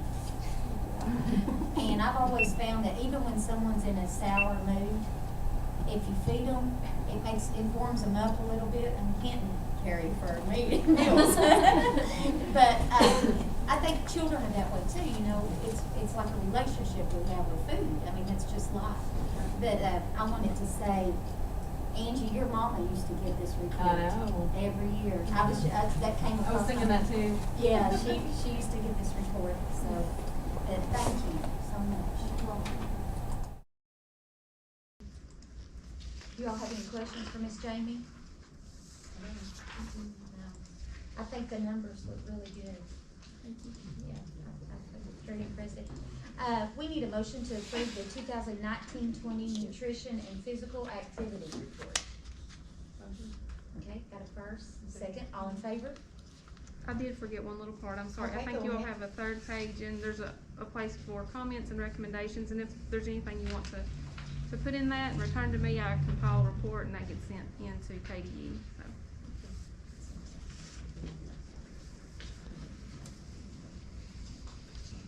Okay, item 6 is review the superintendent's personnel action report. If you have a moment to look over that. Not much going on there. The budget cuts, there's gonna probably be a whole lot less. Okay. Next, we have our department reports. Guess we'll start with you, Mr. Ken. So I don't have a whole lot of new to share that I haven't already talked about in some of our other meetings. So I thought I'd take the time to kind of talk a little bit about a project we had at the bus garage back in the summer. when we kind of first got all of our guidelines of everything that we were gonna have to do to transport this year. We realized we was gonna have to have disinfectants, every morning and afternoon, hand sanitizers, masks, additional paperwork. We knew we had to figure out a way to get these materials in and out of the bus drivers' hands to keep them safe and to be able to keep students safe. Anybody that's ever been around the bus garage at 8 o'clock in the morning, 2:30 in the afternoon, knows that it's a gathering place. It's where everybody comes to pick up things, drop off paperwork, and we just knew that we couldn't have this big influx of people come and pick up all of this other stuff that they were gonna have to have this year. So we came up with the idea that we would take one of our sub buses and we'd turn it into a supply bus. That's been the name we've gone with. I couldn't come up with any catchy names. I did have one driver refer to it last week as the love bus, which seemed somewhat appropriate with everything we were putting on it. So, but we just took one of our buses and retrofitted it around so that everything would be right there. The hand sanitizer's there, the disinfectants are there. When they need a new sprayer, they just they come in and they bring theirs in. They take a new one, we refill it for them. We drive it away from the bus garage, so it's kind of down by the football locker room. It's easy to get in and out of. And then early on, we were real worried about, gloves were so hard to come by. Hand sanitizer was hard to come by. We didn't want to just leave this stuff out, so we was able to drive it back into the bus garage every night, shut the door, and, close it off. Guys at the garage really ran with this project, and they really did a good job with bringing it all together. They built steps on the back of it so that you could walk in the front door and you walk out the back door. That way nobody's crossing paths with each other. We put the cool stickers and decals on it and points the directions you're supposed to walk. So things that we couldn't do in our bus garage. If you've ever been to our bus garage, there's one way in, there's one way out, unless the garage doors are open. And we just tried to figure out a safe way to do all of this, and those guys really did a good job of working on that project. I included some pictures in the Google Drive shared folder if you want to take a look at those. Like I said, my guys at the bus garage really, I kind of came up with the idea, and they really ran with it, and really has made it work. And it's kept.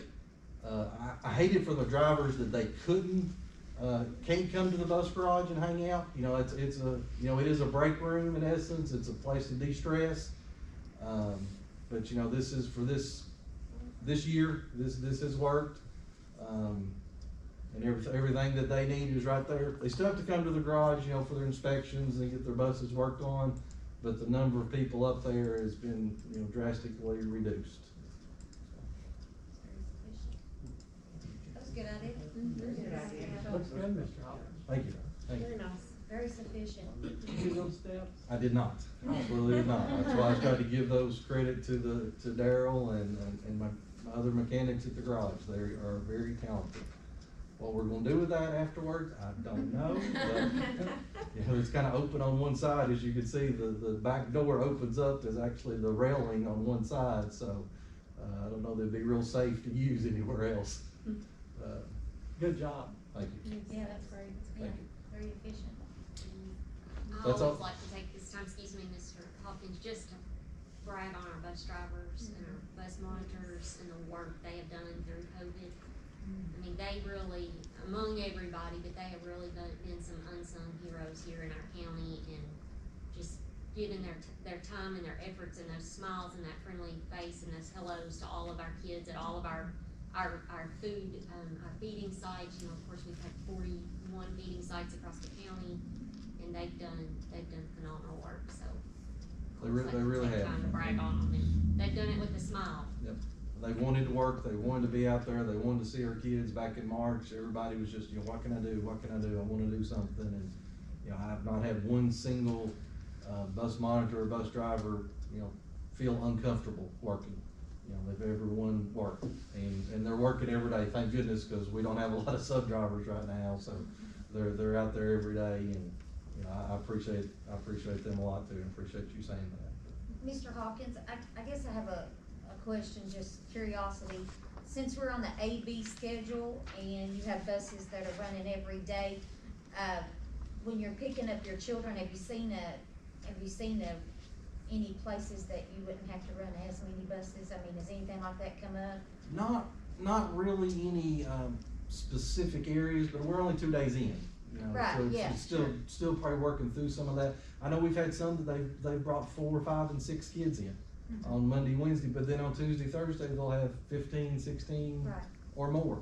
I do know one of our special needs routes, just because of numbers, have had a student in the morning, but not had any students in the afternoon. So that's actually helped me out with some of my Free up sub-drivers. some I've been stuff, able to yeah. move those individuals around and use them different places. So that's the one place that we have noticed a little bit, but I can see that kind of happening. I know there's roads that we're not going down. I do know out at Clef Rock, for example, on Monday, Wednesday, we have to go out around Clef Rock. Tuesday, Thursdays, we're not. But some of that, I've told the drivers, you still gotta go. You know, the first couple of days here, go, because you never know who's moved in somewhere, who's moved within the county, who switched from virtual back to in-person. You know, so it's been our first day of school these last 2 days. It truly has been. And totally different from my other first days of school this year, so. Thank you, Mr. Hawkins. You're welcome. How many, pre-COVID, how many bus routes do you have now? Regular? Right now we have 45. We're 45 routes. Okay. And then one of those is a KSD route, and then 3 special needs routes. So we're down to actually 41 regular routes. 41 regular routes, 3 special needs, and then 1 KSD, so I get technically 4 special needs. We have 61 buses right now. Thank you, Mr. Hawkins. You're welcome. Appreciate you. Mr. Brandon? I don't have a lot. We're just keeping things going, trying to do the best we can. Things are a little harder for us now, that we're AB than it was before, because now we have to see, well, is that student in school today, or is he, where are they, or can we get somebody to come pick something up, or can we take it to them today, or, but we're still getting about 30 tickets, 30 help desk tickets a day, is about what we're getting. It was higher than that, but now it's slowing down a little bit. Of course, Christmas break was a little slower. We stayed open during Christmas break except for New Year's Eve, New Year's Day, Christmas Eve, Christmas Day. So, and we got some calls in for people that had broke screens and lots of things like that. So, but we're just still moving forward. So that's all I have. Do y'all have any questions for me? Thank you for rescuing me once again. Yes. I guess you wish I'd learned some, that's probably on your bucket list, try to teach me something. Miss Jamie, did you have anything? In your department reports folder, there's a report in there, and as we talked about earlier, that picture at the top I think says a lot. That's 2 of our custodians at Broadhead Elementary. They're getting ready to load the buses there with those boxes of food, so you can tell that's a pretty large load, and like I said previously, I don't think we could have done what we have done without the help of almost every single school staff. Everybody's been so willing to help and do whatever it would take to feed all of our kids. In December, our rocket refuel sites continued. We didn't have any in-person days, so those numbers reflect our rocket refuel sites.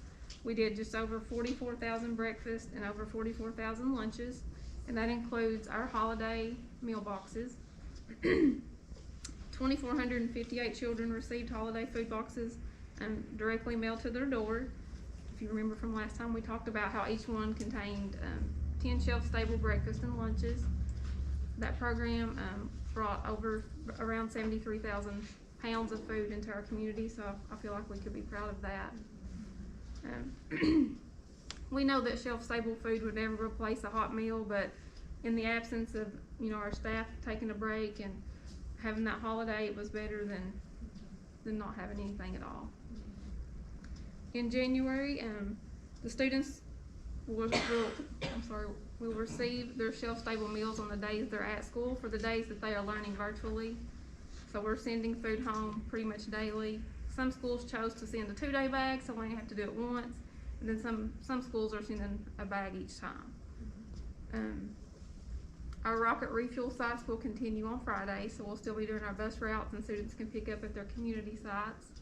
And then our MyRock online virtual students can still pick up 5 days worth of food at those Friday routes as well. And then one other thing that's not on there is on the AB schedule, with having less students in the building, that's given our cooks an opportunity to go back to providing some hot breakfast. So you might not see that on the menu for January, but they are working those back in. With the smaller numbers, makes it possible to, you're not having to fix 600 sausage biscuits. Now it might be 250 or something like that. So it's more doable. Johnny, I have a question, and this is kind of a personal question too, though. So food that we have gotten, because I received these boxes, it's a lot of food, it's wonderful, but I'm not going to be able to use all that food. Do you all have a plan for possible unopened food somewhere we can bring it back to? Is that something we can do? You can bring it to your family resource coordinator, or you could also donate it to CAP, a church. That's completely fine. It's wonderful, and it's great. It's just it's a lot, It's a lot of food. Yeah, it's a lot. Well, I just love the milk. I think we all love the milk. You know, I I've haven't talked about that a few yet with times. the milk. Yeah, the milk, listen, the milk is, You make A lot of, yeah, someone uses it for gravy. Yeah, it is great. Yeah. I was just curious. I bet a lot of people ask me that. Yeah. that's good, and yeah, that's good that you donate that, so. Thank you, Ms. Jenny. I'll present another budget. Oh. The only thing I have, I did want to mention to you, we have a new process for doing fingerprints. We submitted our last fingerprint card from Rockcastle County Schools on the very last day that we could. There's a new company, it's Identigo, and there are some positives. The state made the decision to go into contract to do digital fingerprinting. With the time of COVID, that's valuable. Oftentimes we would deal with the inability to capture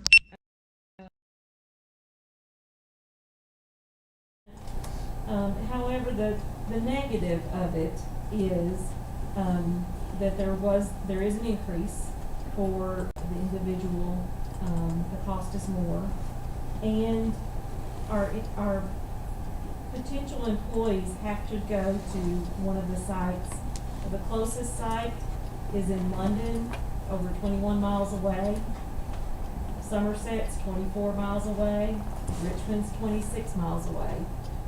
So that is an inconvenience for future applicants to Rockcastle County Schools. Would be the distance they have to travel to obtain their fingerprints and the increased cost. So I did want to make you aware of that. Should someone say, hey, it now costs me $51 to be fingerprinted to get a job with Rockcastle County Schools. We hope that in the future more sites will be available, but we will provide all the support that we can, to new applicants as they're going through that process. We have had our first person to start that process. So we've been walking them through where to go and how to register and that type of thing. So we're providing that support. But I did want to make you aware, should someone have to say, why can I not get fingerprints, in Rockcastle County? So I do hope in the future there are more sites available. And that cost for substitute roles, depending on what the substitute's for, is an issue. Yes, yes. Or could be an issue. Yes. And we are exploring some options that we might want to present in the future of how we might support individuals who are applying for substitute positions. It is very costly We went from $31 to $51, for fingerprints.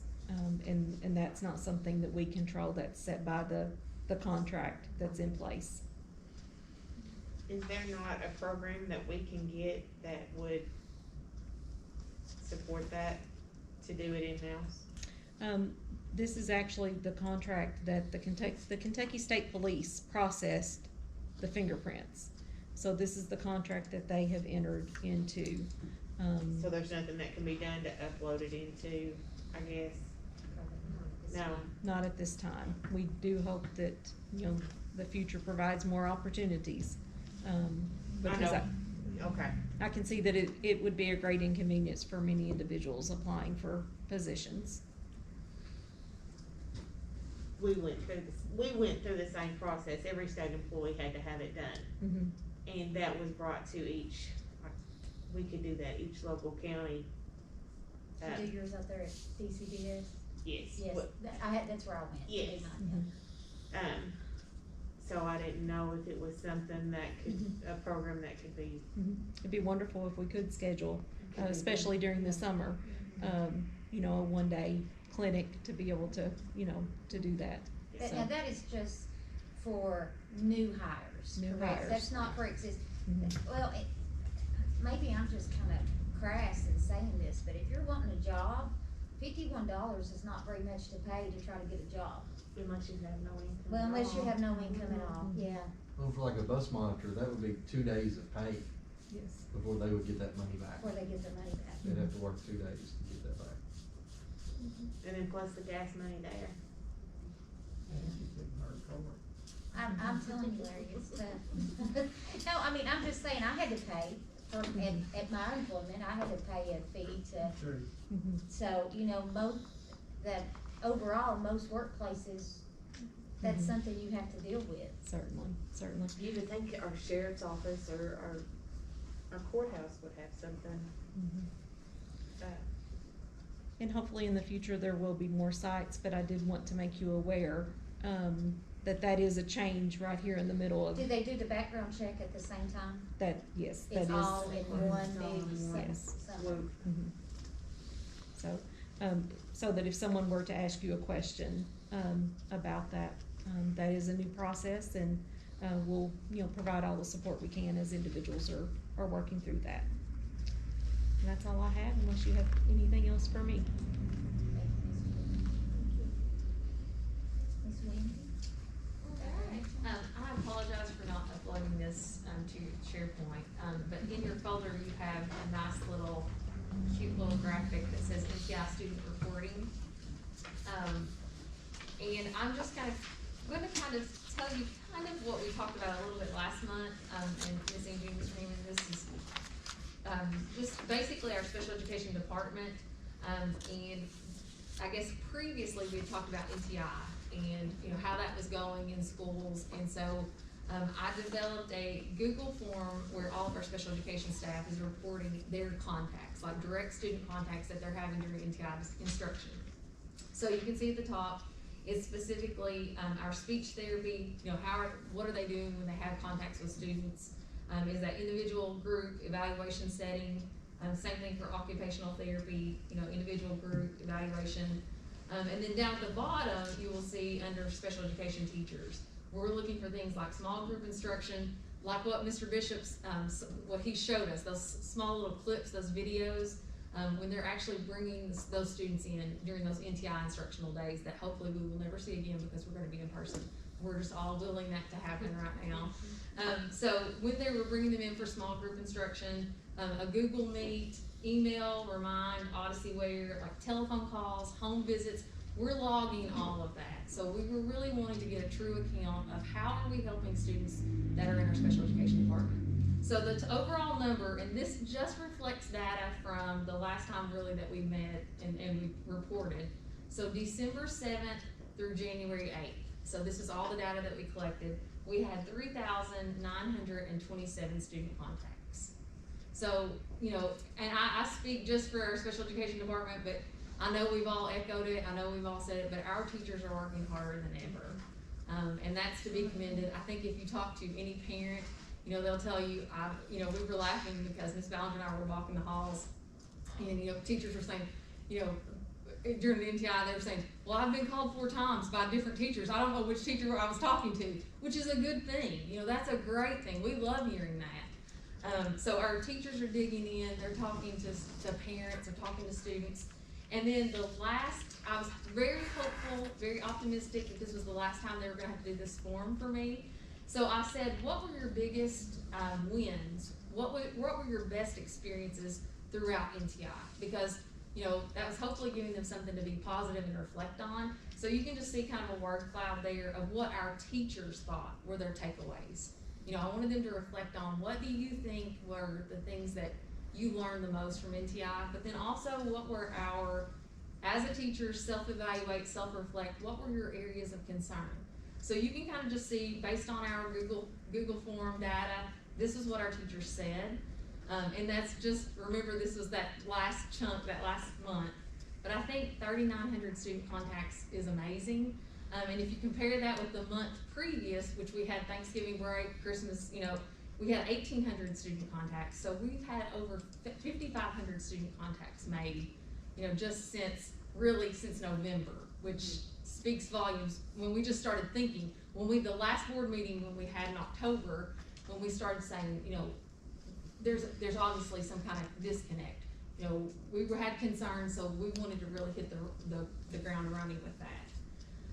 The second page, is there any questions on that, on the data and reporting? The second page I'm really excited about, and if you look at the dates, I'll just kind of really quickly tell you, coming up next week, we have two training dates that week, and then 2 the next week. We have started, in partnership with Southeast South Central, one of our educational co-ops, we have started an instructional coaching grant. And this kind of started just specifically with our special education teachers. We chose, and Mr. Bishop can tell you, this happened in the leadership meeting where we were thinking, we want this to be self-selected. We want teachers to kind of volunteer for this, but we wanted at least one special education teacher from each building. And we told them, this is an opportunity for you. When we think coaching, we may think back to coaches that yell in our ear, and sometimes we have those horror moments, but we wanted them to think about what are things that right now during a pandemic we can learn from, we can grow. Maybe you want someone in your ear like this, you say, I don't have enough time, I wish I had time to look for this, or I would love to learn more about this. This is exactly what this instructional coaching grant is for. You will have an instructional coach who comes from Southeast South Central, and they're there basically to help you with anything that maybe you're uncertain about, maybe you need more coaching on, and it's not an evaluative process. They're never gonna say, well, you get a negative mark on that. So it's really a tool, but we wanted to kind of curate this because there were some regular education teachers who said, hey, can we get in on that? And Ms. Ballinger and I talked, and we were like, absolutely. So it's kind of morphed into where do we see the district going? What's our vision for this? So we have in turn taken this to, when we look at our schools, we really want to implement co-teaching the right way. If you've got a rock star special education teacher and you've got a rock star regular education teacher, but those two are not in alignment, we really want our district to, we want to emphasize what co-teaching can look like the right way. Where if Ms. Mattingly and I are in a classroom and I'm the special education teacher and she's the regular education teacher, the brilliance that can come from, instead of just having me, sitting in a corner grading your papers, I can be an instructional lead in your classroom as well. So these teachers will start this training next week. I'm so excited about this opportunity and what that will look like for the district. And if you look, you will see that we signed all of our schools up, all the principals were on board with that. And then what Southeast South Central does is they put all of the schools into like a randomization tool, and the only 3 schools that were selected as treatment schools, so they get to participate, are gonna be Roundstone, Mount Vernon, and Rockcastle Middle. The 2 control schools were Broadhead and the high school. So unfortunately they won't get to participate in this round. We're hoping that maybe as the grant kind of cycles through, that maybe there'll be some coaching opportunities for them as well. That's all I've got. Unless you all have questions. That's exciting. It's wonderful. Every teacher has their own personality and different gifts, and Yeah. teamwork is where it's at. That's awesome. Absolutely. Miss Wendy, I passed a note about you in class just now to Miss Terry. I think that you're just doing a really wonderful job in your new role. I want you to know that. Well, thank you very much. I'm excited to be back home. Just get her desk cleaned off. Is it bad? I'm too busy going out and about. Like today, I was everywhere, and so I come back and I told Miss Mattingly, I was like, oh my goodness, what happened to my desk? So, But you know where it all is. yeah, I will go with that. It's all about that. So I'll talk about assessment just a little bit. I know we haven't really had a lot to talk about dealing with assessment since it seems like 2018-19. But we do have assessments coming up for our students in our district, some that are accountable for our students and will be helpful to our students, and then some that are going to help our schools and our teachers know where our students are and how they can help move them forward or move them further than they are right now. So I tried to put the assessments in your Google Drive folder, and it's just a real quick, simple chart that you can see what's coming up and when. So if you look at this next month, we've got our winter iReady diagnostic assessment in February, that the 8th through the 19th. So all of our schools will have that 2-week window to do this diagnostics, this mid-year diagnostic in reading and in math. And if you'll remember me talking about iReady at the beginning, our elementary and middle school students have had personalized pathway learning opportunities. They've been working through this program in reading and in math since that fall diagnostic. Our high school students, they just have access to the diagnostic assessments. There's not an instructional program attached to that for our high school, but our elementary and middle school students have had an instructional program attached to those diagnostics. So this will be a good time for us to see how much progress we've made since the fall. So they'll have a 2-week window to administer those diagnostics, and then I'll be able to share those results with you and how our students are doing. In March, real early, March 9th is the ACT. All of our juniors will be taking that on March 9th, as well as any 12th grade student who missed that 2020 ACT date. If you'll remember, last March, it was the 10th, that was the date, and then we went on lockdown on the 12th. So we have some special needs students who were unable to take the ACT because they usually or typically take one assessment per day. So they'll take the reading test one day, they'll come back the next day, they'll take the math test, then they'll take that social sciences section, and then they'll take the reading test at the end, which is the worst. I mean, the English is first and the reading is last. I don't know why they do that, but that's probably the marathon part of that test, just getting through the reading.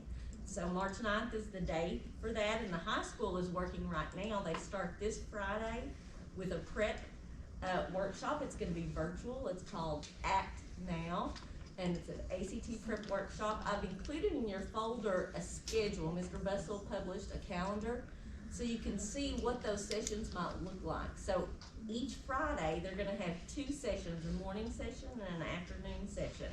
And that follows the path of the ACT and how that's organized. So, for example, on the 15th, Mr. Cope in the morning will have a 2-hour ACT prep workshop just on that English language section. So students will be able to participate in that. It's free. It doesn't cost anything. And hopefully we'll have a lot of students who take advantage of that. We're really trying to publicize that with our juniors and those seniors. So it'll give them some extra support and help because we haven't been in person and they haven't been able to give those strategies to those students. So this is just a hopefully 8 sessions that they'll have before the ACT in March.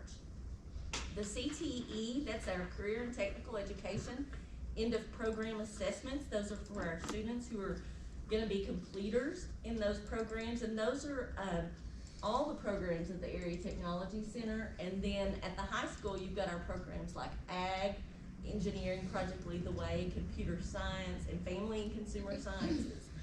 Those programs will assess during that time, and Mr. Cook can speak to that. I know the high school and the vocational school are going to work together so that they're not giving all of those assessments at the same time. We're going to break up that window so that maybe students who are participating in 2 different programs won't have to have 2 big tests on the same day, but they always do a good job of working together and setting that schedule for our kids. So that happens March through April. K-Prep, it's kind of blank up there.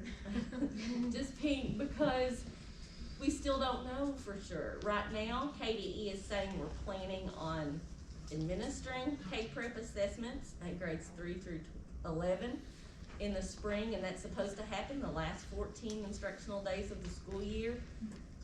The Kentucky Board of Education meets on February 3rd, and I know that's part of the discussion surrounding, whether we will be able to request or receive any waivers like we did last year for that assessment in the spring, and we haven't heard about that yet, unless you all have heard something that I haven't. We're just still waiting to hear if we're gonna have to administer those or not. If you'll remember, those tests this year will all be online for grades 3 through 11, so every student will be taking this paper. Well, thank God for Chromebooks. Yeah, Yeah. they've had lots of practice We've this had a year. lot of practice this year, that's a plus. Yes, so, basically, these are the upcoming assessments, and I just wanted to share those with you so you'll know in the order that they're gonna happen for students. Just finally, I have a question. Yeah. So we have expectations every year from iReady. Have we adjusted those expectations this year at all?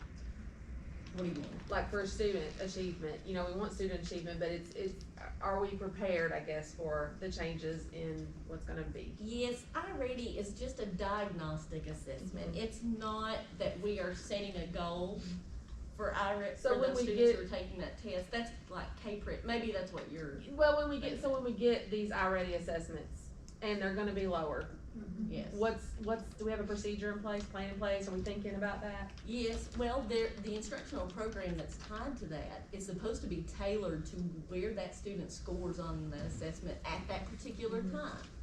Now, Ms. Misty talked to me about her daughter, and we know that we've had students who rushed through that test. Maybe they didn't take the time, they didn't try as hard maybe as they could have, so that diagnostic score may not be an accurate reflection of their ability or, what they're capable of doing. I know reflections already from grades, personal kids, and it's different. It's different Than we all expect. Yes, it's different. And so I'm really excited to see what this winter diagnostic will look like, because this is the first year we've given this assessment. We really didn't know what we were gonna get, especially because we had kids learning at home. And there are some students who had to complete that diagnostic at home with a parent standing over them. So, it's been different, and it's not ideal. It's not the best way we know, but hopefully, now that we're in person, at least on a hybrid schedule, we'll be able to have more kids in front of us and be able to monitor that. And hopefully we'll get some accurate numbers. So, did that answer your question? It does. Ms. Angie, I will also comment, I know you have previously served on our site-based council at the middle school. So we have had already diagnostic at the middle school, but this is the first year that we've had it district-wide. Yes. So in all the other schools, this is the first time that they've taken that. So this will be, a learning curve for all of our other schools, other than the middle school does have that experience. I know it's just gonna be a little bit of a shock, I think, Yes. for administrators and to see, site bases to see. So, but it's not just us, it's, everywhere. Colleges are already lowering their. And that's sad. It is sad. We're lower our standard. Yeah. Their standard, yes. It's very sad. But I know we're gonna have to overcome that, so that's why I was thinking we've all got to start thinking, what are we gonna do? What are we gonna do? To How are we gonna expedite this? How are we gonna close those gaps? How are we gonna close this gap quickly? Because it's gonna have to be. Do we quick. have to look at summer plans? Yeah. Do we have to, So I was just curious. Yeah. And I know this is just a Those diagnostic. conversations are already happening. Yes. Definitely. Thanks, Ms. Jones. Mr. Cook, before we move on to you two lads up front, do you have anything for us? I told him he made me nervous sitting behind me. I was gonna throw that out there. Not anything. We are so happy to be back in person, this week and to actually have kids in the building, because as you all are aware of, prayer programs, it's absolutely necessary to have the students in the building, in the labs, to where they can work on the hands-on tasks that go with each of those programs. And, you know, and our computer classes, have probably adapted the quickest and the best to this situation. But, all of our teachers have learned a lot. They've come a long way in online instruction. But as with the case with any of the programs we have, any of the classes we have in this district, the best way for the students to learn is sitting in front of their teacher and their instructor. So we're so thankful for that, and hope that we can continue this and start trying to make some progress toward you know, getting some real instruction in our lab settings, and then also getting ready for the assessments, the program assessments, and then industry certifications, trying to get our seniors industry certifications that will, you know, help them get jobs, or even be more successful when they go on, if they decide to go on to post-secondary education. So. And I think I recognize the gentleman in the back here as a former teacher of mine from a few years back. It's been a while, Sherman. You know, Mr. Cook, I have to ask, how do you teach welding virtually? Well, I mean, quite honestly, you don't. I mean, I just, you know, and that's the reason, like, you talk about your certifications and stuff. I can't imagine the pressure that we're gonna be putting on these children, because, I mean, have you been able to bring children in to let them practice? I mean, yeah, do in small groups, but you know, it's welding, like any trade that's hands-on, largely hands-on, requires, you know, I'm a welder myself, so I understand that as well as anybody else, and that's what's grieved me the most through all of this, is the lack of practice time that we've been able to give. And yes, we've been able to hit a lot of the theory and the safety and the foundational, you know, the knowledge base, but to be a good welder, you have to have the hands-on practice. So, you know, it's and we're just trying to utilize every minute that we have them in the building the best we can to make that happen while doing it safely. You know, it's a hard balance right now. Definitely an unprecedented situation for all vocational schools, area technology centers, programs like that. If you were going to make a comparative statement, and this is an unfair question, I'm sorry. How will we stack up this year? I mean, not naming Miss Angie's child or yet, her age, but your students overall, end result, job ready, compared to 2 years ago. What's this going to do to them? Well, I mean, it's honestly going to put them behind the curve. I mean, even best case scenario that we remain in school for the remainder of the semester, 2 days a week, you know, for each student. There'll be some those who always excel or have a natural ability, talent, you know, that puts them a little ahead anyway. Yeah. You know, they'll get good preparation, but that gap again, and it's different in our programs. You know, the gap that exists sometimes for us is not necessarily the same way it exists in traditional classrooms. We can have students who perform at a lower level, who often perform at a lower level in your traditional classes, who excel in their classes because of the hands-on nature and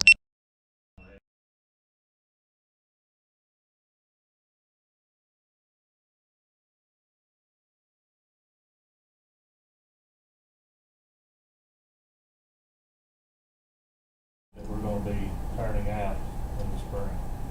And it's not sugarcoating in any way, it's just the reality of it. It took me 2 years of welding 3 hours a day to get to the point of being an entry-level welder, to start to learn how to weld when I went into industry.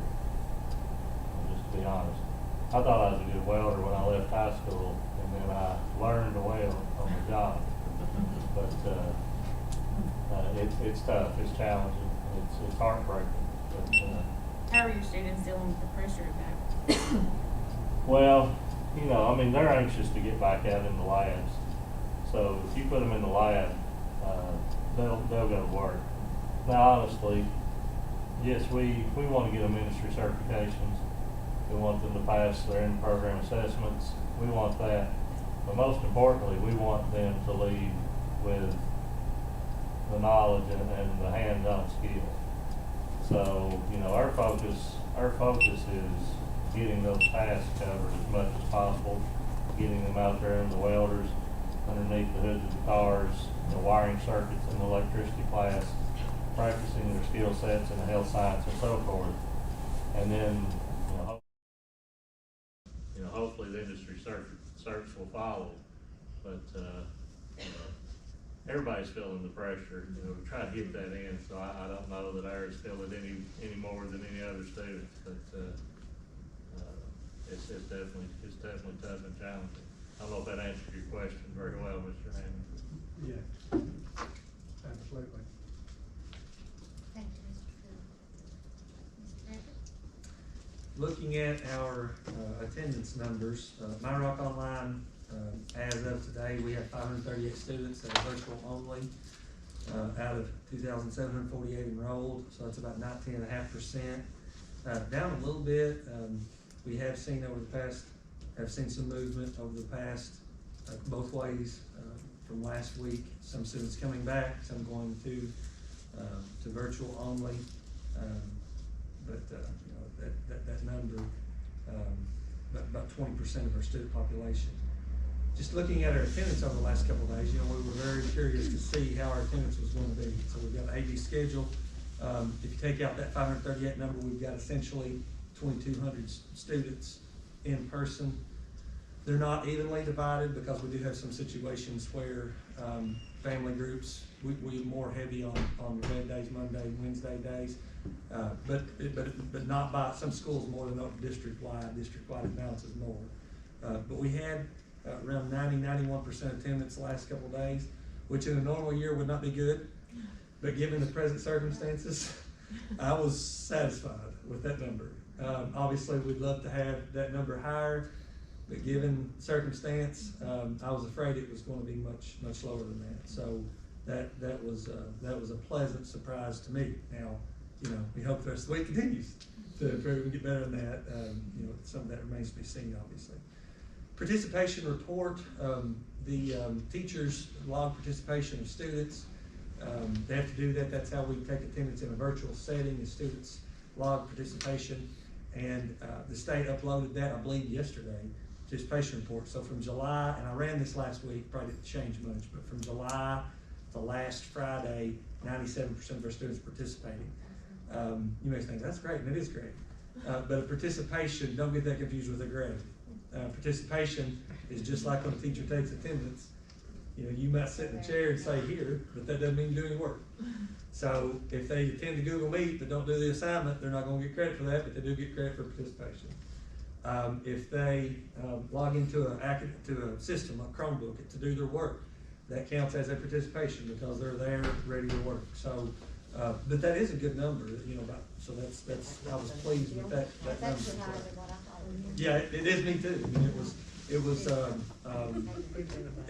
high, a little bit higher than our last one, so I was pleased with that, and I thought overall that's good. Again, don't get that confused with the grades because it is a completely different metric. We did have our first truancy diversion program meeting today. Judge Vanover, thanks Brandon, I don't know he's not in here, but Brandon recorded Judge Vanover. He came and did just an introduction to our parents. I was pleased with that. We had most of our parents showed up. The ones that didn't, all but one, are coming to make that up this week. So I was very satisfied with that. Overall, that went very well. And the truancy diversion program is just that. It's a diversion program. Nobody's charged with truancy yet, but it's these non-participators that we're trying to problem solve. And what can we do to get you active, to get you engaged? And today, again, we met with the high school, so most of these students are in danger of not getting credits. Some of them not in danger of not graduating. And I felt very good about all those meetings. Mr. Bussell did a fantastic job talking to those parents, emphasizing to them that we want to work with them, that we're going to solve problems. Miss Casey Harper was there, did a fantastic job, counselor. So Miss Angie Payne was there. We signed some kids up for mental health counseling today. So overall, Miss Becky Smith, assistant principal, she was there. Everybody did a fantastic job. We met with the middle school on Thursday, and we've got some more families set up for that program. So Miss Gary started that last year, got that going, and it's been I was part of that as principal last year, and it's been really good, and it's awesome to work with our community partners to solve some of these issues, whatever they may be, so that we can get students where they need to be. How are they tracking participation? Is it a daily or a weekly based upon? Well, now, obviously with students in person, now if they're My Rock Online, it's every day, they have to mark participating, that Right. teacher does. If they are in person, then 2 days a week, obviously they're in person and they're either How about absent or. just the NTI? On NTI, it's the same way, they mark those, every Friday, teachers have to mark those students participating. Okay. And then we've asked teachers to go ahead and mark everybody participating, then on Fridays, teachers evaluate their roster. And let's say Johnny was there, but maybe he didn't get everything completed. They could always go back and they could mark that participating as non-participating if they didn't do on that day what they were assigned to do. Like on that Tuesday, that was virtual. If they didn't turn in an assignment for that day, they could go back and mark that. So that's what we ask them to do on every Friday, to evaluate the rosters, to evaluate participation with all their students, so that they can be as accurate as possible. And so kids who may have to lump it all in one day, do they get marked non-participatory? Not necessarily. Are you talking My Rock Online or just in general? No, just NTI. You know, a lot of parents work 12 hours. They do. I've just heard this, it's just. Yeah, It's just and life. a lot of teachers will assign things in their Google Classroom for a week. And Okay, that's what I wondered. Okay. And so Okay, students could get all that done in a day, but as long as they're getting that work done for the week, they're good all 5 So days. it's not like monitoring how many times No. they're on their No, it's Chromebook? not. Okay. It's not. Now, if a teacher has a Google Meet, and this is more for obviously when we were all virtual, if a teacher had a Google Meet, actually Miss Wendy came up with and Brandon, an addition to Google Meet that allowed us to track that a little bit better with participation. But obviously, they would count as participation for that Google Meet. Okay, that helps. Thank you. I just asked Miss Carrie, I was like, okay, so, is Caravella getting credit for her Friday on Saturday? Because by the time I get off work on Friday and get Lump it all at once? I'm like, we'll do school tomorrow. Yeah, I was just curious. So that helps. So we're okay We're right good, now. we're good? We're good. Mr. Ruppert, you, mentioned mental health referrals. Yes. Are we on a backlog of that? Are we good? Are we overwhelmed with those? We're not overwhelmed. We have had more this week since obviously students returned. They talk to teachers, teachers talk to counselors, counselors do more for referrals, and so we have had more the last couple of days, and obviously today we had several because we met with a parent. But we're not overwhelmed with those. When we get a referral, we send that to Somerset Mental Health, and then they assign a counselor. They got to go through the intake process, of course, with the parent. Do we have a counselor at every school? We do. We have, now, some of those counselors go to multiple schools. So for instance, just give you an example, let's say, had a student that was in 4th grade at Mount Vernon that got referred and had one of our counselors, let's say Den Perry, was with that student. When that student goes to the middle school, that student probably still wants to be in. So instead of that counselor being tied to a school, it's tied to that student. Now, generally speaking though, most of our counselors have a caseload at that school, but there are counselors that have students at other schools because we want that continuity with that counselor. I guess my concern is with the effect that COVID has had on our kids. So you have a child come in today. Yes. That teacher sends a referral. How long is that child waiting before an assessment is completed and treatment begins? It does. What is the turnover? It does vary because at that point, Somerset Mental Health then begins to attempt to contact the parents. So some parents are easier to get a hold of than others. Some we can get a hold of right away, some we can't. Some that we refer Somerset Mental Health can't get a hold of, and they come back to us and say, hey, can you help us? And we know the parents, and I might go to that house and say, hey, can we get them on the phone right now and get you to talk to that parent? So it really does vary. But once that intake happens, they've got an office at Mount Vernon, of course, Somerset Mental Health does. They set up an appointment, they meet with that parent, they explain their protocol, their procedures, get that permission. And then, I mean, it's usually is, I would say at least probably a week by the time that they make contact, schedule an appointment, get with that student. Now, with that said, I had a situation last week, bad situation. Well, this student, right away, we got lit, but right away, we got Somerset Mental Health, and we did a Zoom with the counselor right then, because that was a pressing issue need. And so they were able to do a Google Meet with our counselor right there, so that she could make an assessment on that student to determine, okay, does this student need inpatient treatment? What do we need to do right now? So, you know, depending on the seriousness, and we have school counselors as well. So depending on that student, may go talk to their school counselor for a few days until we can get that process in place. Okay, so that is an option. Yeah. I know the hospital is very overwhelmed Yes. with outpatient. Yeah. It's made, it's different, yeah, and it's like in, you know, Google Meets, virtual stuff is. Yeah, it's very overwhelmed, so I just wanna, you know, a week is a long time, so, And sometimes situation, again, it just depends on on the situation, yeah. So, do we have other resources like? And there are times, sorry to interrupt you, but there are times when parents deny it and say, no, we're not doing that. That's crazy.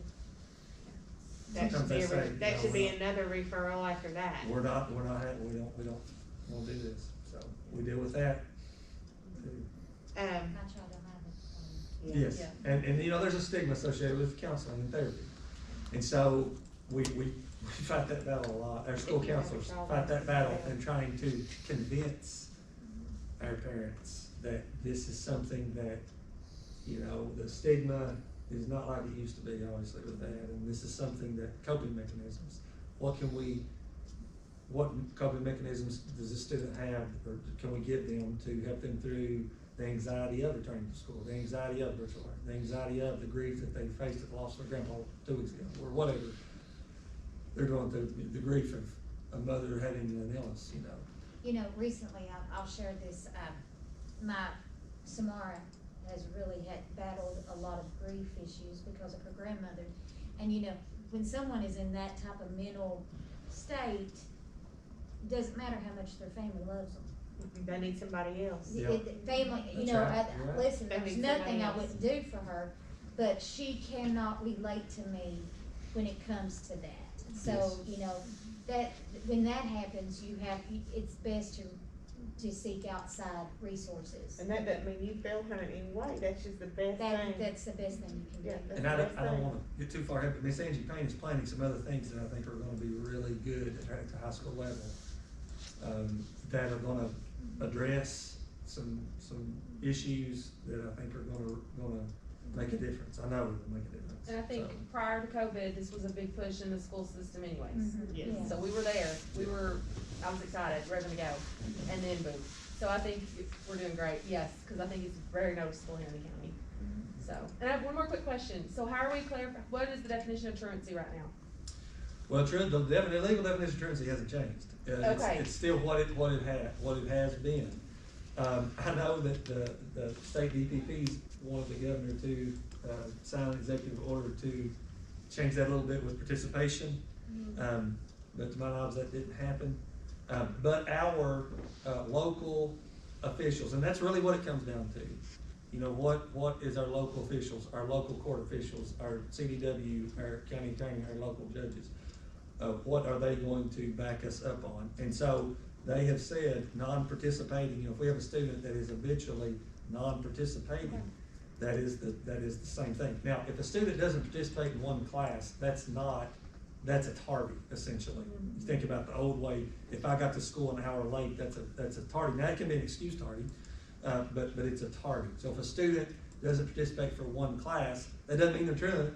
It means that they're Like tardy. 100 assignments behind, that's a truancy. I was just curious how that's been. Yeah, When we were and- full NTI. Yeah, and we do have to be careful with, yes, participation is assignment. Participation can be other things besides an assignment too. And the state laid that out for us at the beginning of the year. KDE did what all was. So there are guidelines. There are though. guidelines for Yeah, okay. participation, yes. Okay. And so, it's, our local officials have been very, very good to, we had a TDP meeting before all this started, where we discussed, and they were great to say, we'll support you and back you and do whatever we can to make sure students are doing what they need to do, and families, so I I appreciate it. think we're struggling right now with some high school seniors, trying to get them to stay. So I'm just curious if that falls into this truancy, or is that different, they can graduate, I guess, early. Just curious. Depends on if they're 18. Right, lots of factors. Sometimes, all those circumstances are a little bit different. Marcus, since you're in the hot seat, I have a question too. What are the thoughts as far as, children getting COVID while we're back to school? I know we are doing the AB schedule to eliminate, I know that the health department does not do the same type of contact tracing that was once in place. And, I guess, I stated this at one of the meetings, that I've been back and forth on this subject over so many things. Well, after getting COVID and being down for 22 days with it, I now am probably a little bit more concerned than I was before. I know that, I think that's just part of it. And I guess my question is, what are we doing in-house as far as if Jasper gets COVID? Are you gonna notify me because Carabella's in that class is that what we're doing now? Yeah, and it's made our job more difficult because the health department is not contact tracing. So now, to a large extent, now we're cooperating with them. Right, But sure. but they're not doing what they did before. So it does make our job more difficult. We know those situations are going to happen, over the next few weeks, and we're gonna do our very best as soon as we are notified of a situation like that.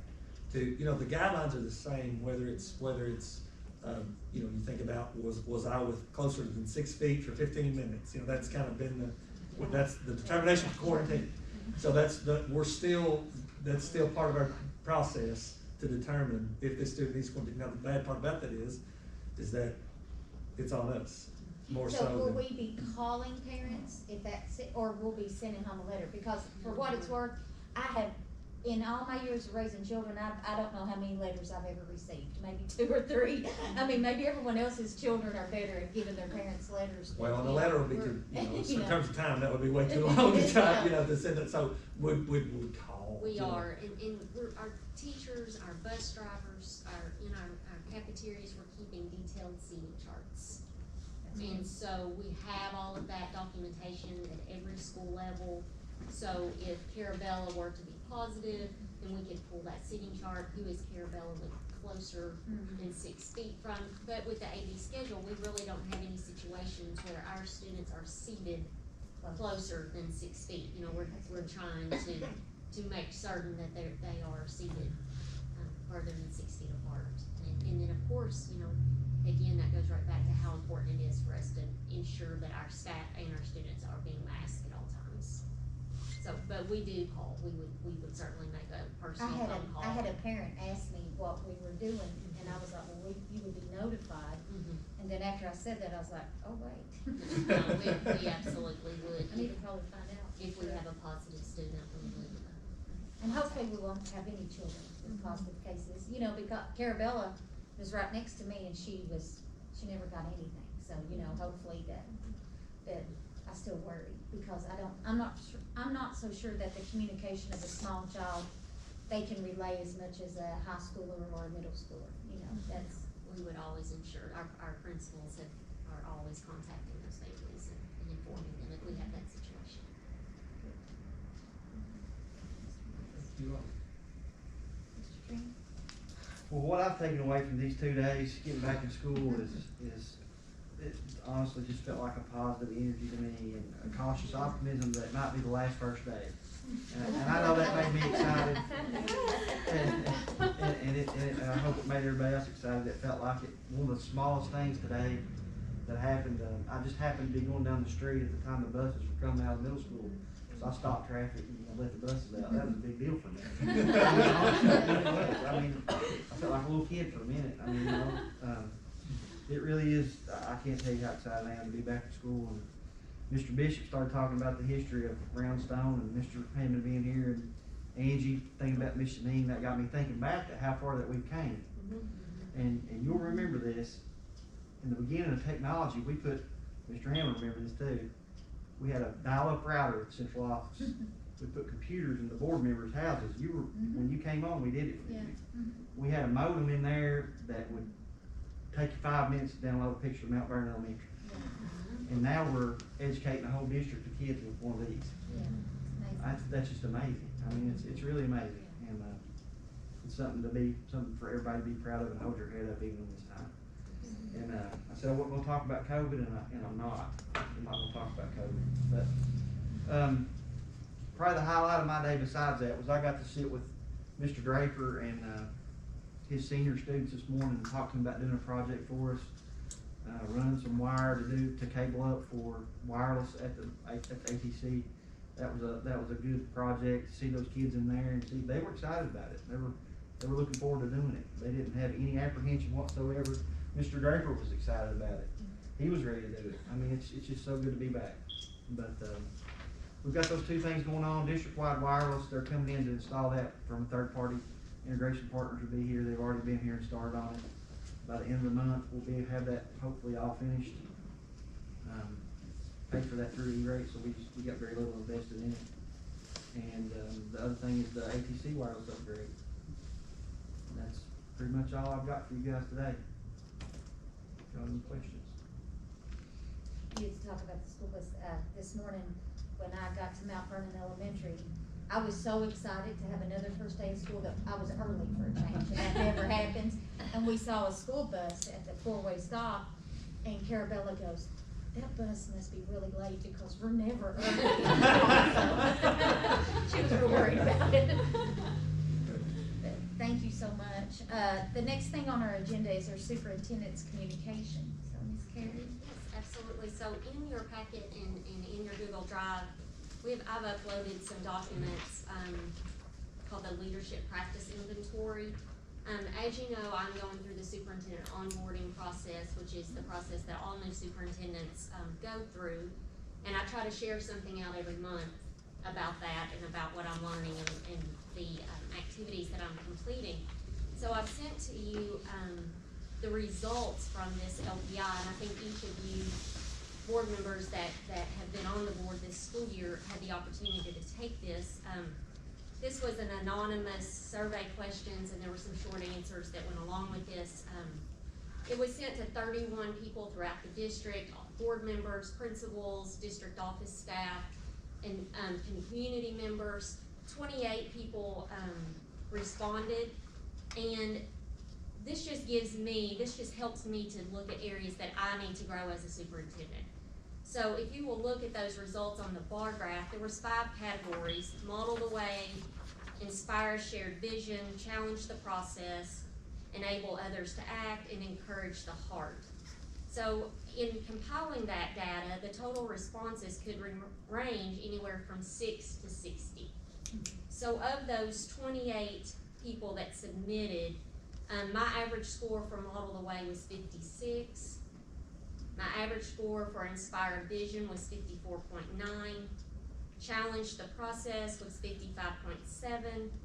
Enable others to act, 57.8. And encourage the heart, 55.9. So I have a more detailed report. If anybody is interested in looking at that, I can provide that to you. But this just helps me look at what part of these 5 practices do I need to focus on in improving. We know, and we've talked as a board, and Mr. Hammond and Ms. Angie will be informing you, but we are starting the process of strategic planning here in the district to look at what are our goals, what is our mission and vision, and re-looking at that whole process. And I think that goes right along with this work of inspiring a shared vision and establishing and creating a community of shareholders, so we can look at that and we can have a goal for our entire district, one that we compile data, we look at, we review.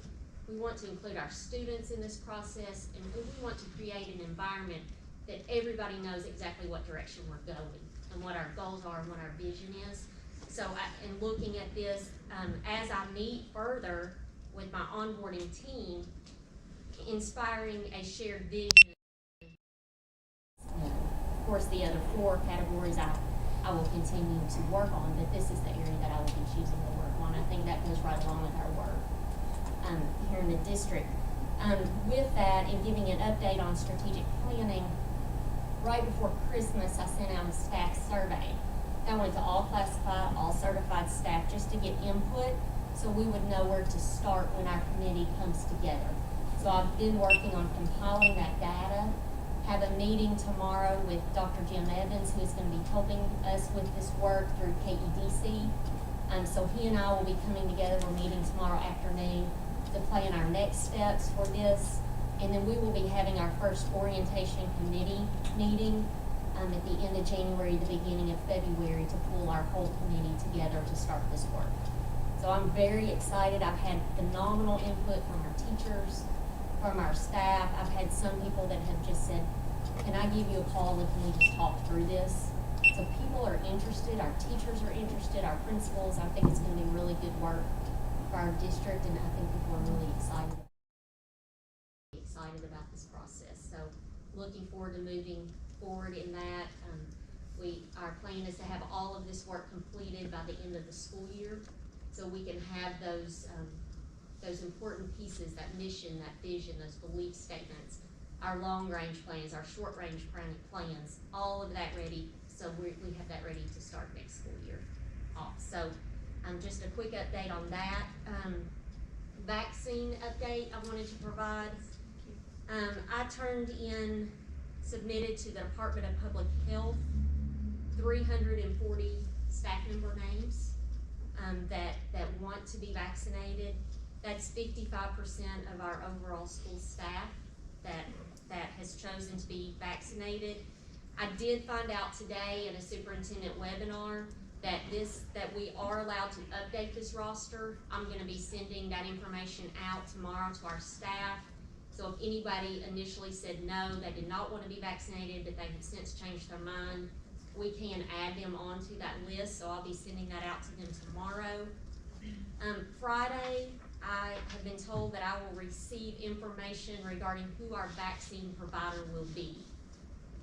That could be the health department, could be the hospital, it could be Walgreens, it could be Kroger, Walmart. At this time, I don't know who our provider is going to be, but I've been told that on Friday I'll receive that name, a contact for that name, and then I will start working one-on-one with that company or that individual to plan our vaccine administration.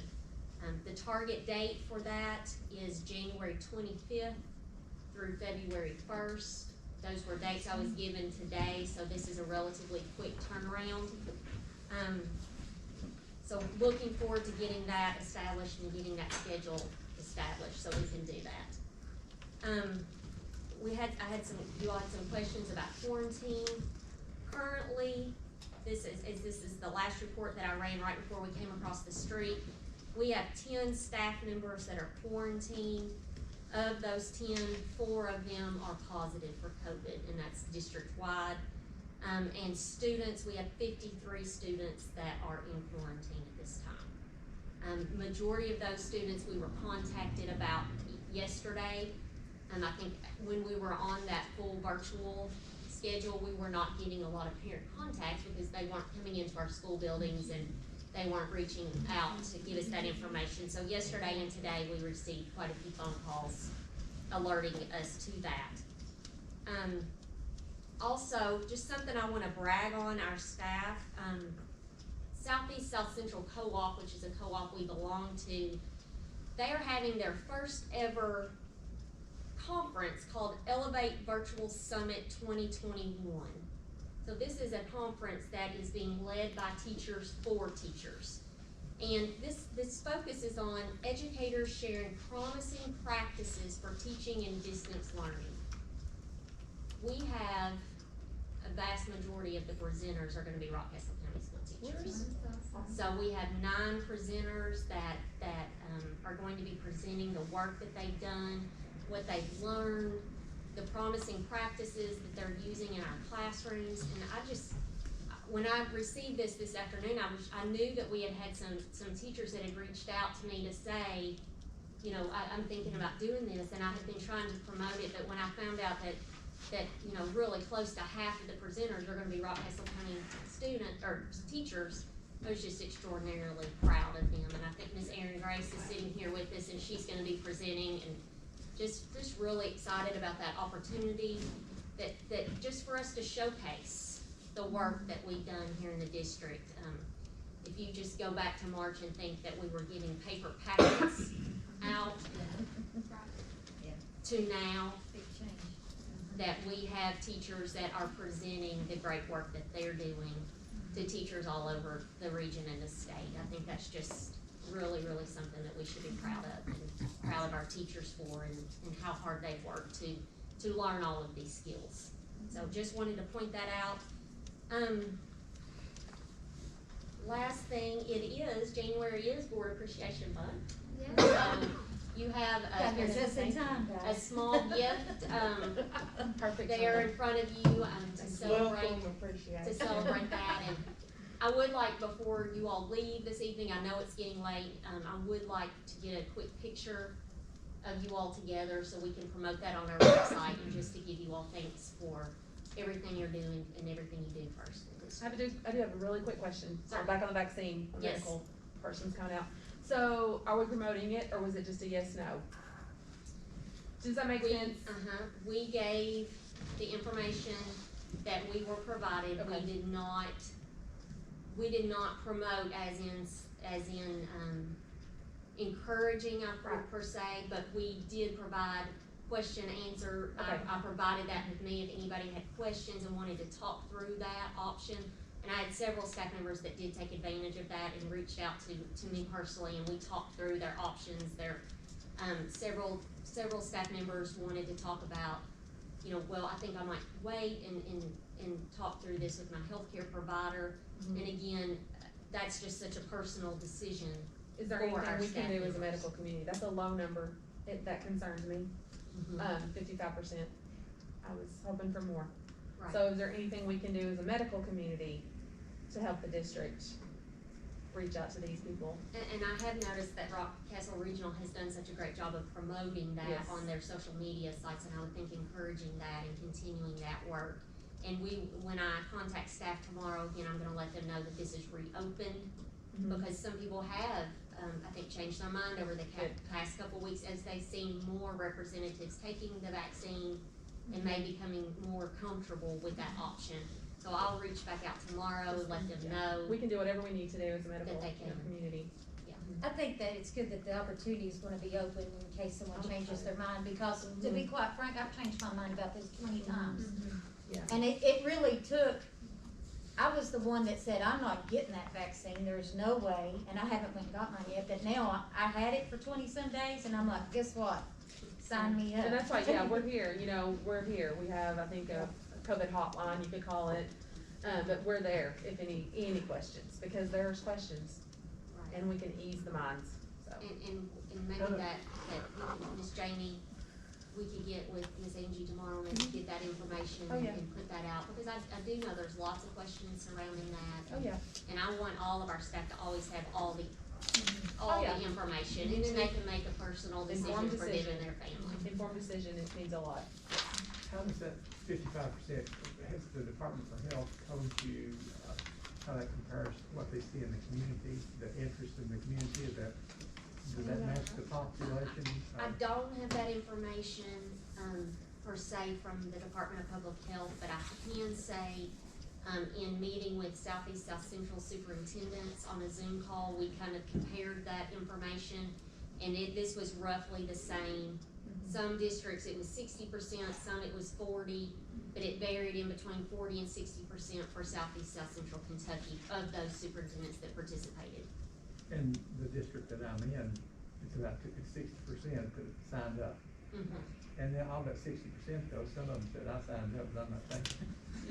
And then, so I talked to the health department, and their rough comment was, that's about mirrors what's happening in the community.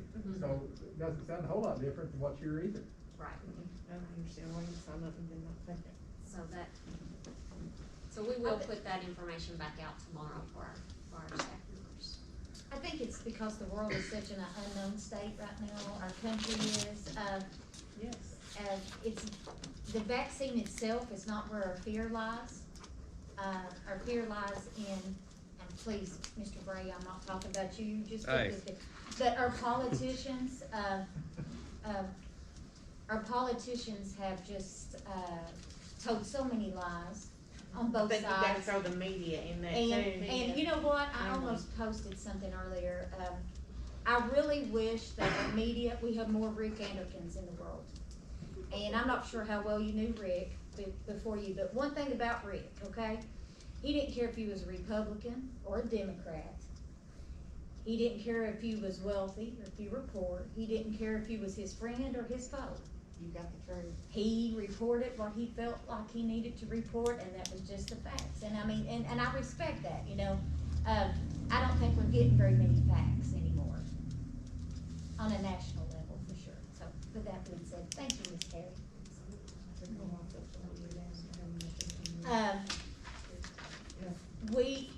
Mr. Bray, this is the first time I think you've been here. Remember, I offered to let you speak at the beginning of this meeting. No,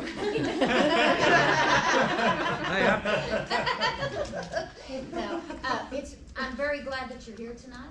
Thank you so much for coming, and you have the floor. All right, so thank you all for letting me come. I wanted to provide you with an update and get some feedback from you. So we went into session, I guess, last Tuesday. Our priorities were restoring local authority to school boards. And so we did that with House Bill 1. What that says is that the governor going forward can't impose mandates that exceed CDC guidelines, which you all follow. So what that does is like your plan, which is great. I mean, the job you all have done has been phenomenal. I know my son, we chose to send him in person because we felt like it was the safest, best option. And so what House Bill 1 does is it allows you the authority to decide how Rockcastle County schools will be in school. That is on the governor's desk. He will veto it, and he'll veto it right after we leave tomorrow. So we'll come back in on February the 2nd and override that veto. And so it's got an emergency clause in it, so it becomes effective February the 2nd when that veto's overridden. Right now we're going through the budget process. It's kind of different because usually the budget's only done in even number years. But because of COVID, last year they passed a one-year budget, and so this year we're taking up a one-year budget. We passed the House's version, which is completely just a process bill, because usually they've got 60 days to hammer these things out. We only have 30 days this year because it's a shorter session. So they're getting it out. They got it out of the House yesterday. The Senate's passing their version today. We won't concur with them so that everybody can get together in a committee and hammer out kind of the priorities. I don't know how many of you watched the governor's address or have read, kind of his version of the budget. One thing I would caution with is kind of like Ms. Ballinger said before, there's been an influx in one-time money and stimulus money. The governor's administration has done some things that I don't necessarily disagree with, but like say, they withheld your all SEEK money and replaced that with CARES money at one point in time. So what that did is it freed up general fund money across the state. And they did that with public education, they did it with higher education and some other things. So when they say we have this big surplus in money, what that really is it's kind of a surplus in CARES money, which is, like I said, I don't know that I necessarily disagree with it, because it does free up general fund money for things that we couldn't use CARES money for before, but it does create a one-time influx in cash, and some of, the governor's provisions, I don't know that they can be sustained on a long-term basis because, we're not always going to have CARES money coming in to pay for a lot of this stuff. So a lot of that's going to get hammered out over the next few months, or not few months. It'll be starting on February the 2nd. We'll start ironing that out. So I guess that's what I'm here for today. As far as school district priorities, I'm meeting with you all, meeting with Garrett County, meeting with Madison County to see what my school districts need, what your priorities are, and if there's anything I can do to help you. I believe what we're gonna see is a budget that is a continuation of the budget last year. I don't anticipate any cuts, but I don't necessarily see any growth. I know Ms. Sweet was talking about the CERS 12% increase. I sent the text just a few minutes ago. I've not heard any talk of them freezing that again. I know in my role with the city, that puts us in an incredible bind. It puts the county in an incredible bind because those are kind of unfunded mandates that go up each year and there's no funding with that. So that's something, last year they passed some CERS, I guess you could call it reform, but they separated the CERS system out of KERS because it's just better policy. So with all that said, kind of besides a bigger kitchen down in Roundstone, do you all have any priorities from a board level? Now, I know I talk with Ms. Ballinger and Mr. Reppert very, very frequently. So if there's something comes up, they're super great to work with. But from a board level, is there anything I can do to help? Would you like me to advocate for anything in particular? Well, Mr. Bray, one of the things that I've heard since I've been on this board, and I mean since day one, Larry was superintendent back then, and he drove me crazy, him and Richie Bray, talking about it, okay? So I guess I learned a little bit about it. We are not getting our seat dollars. We are not fully funded. I don't know if it's been fully funded in 20 years.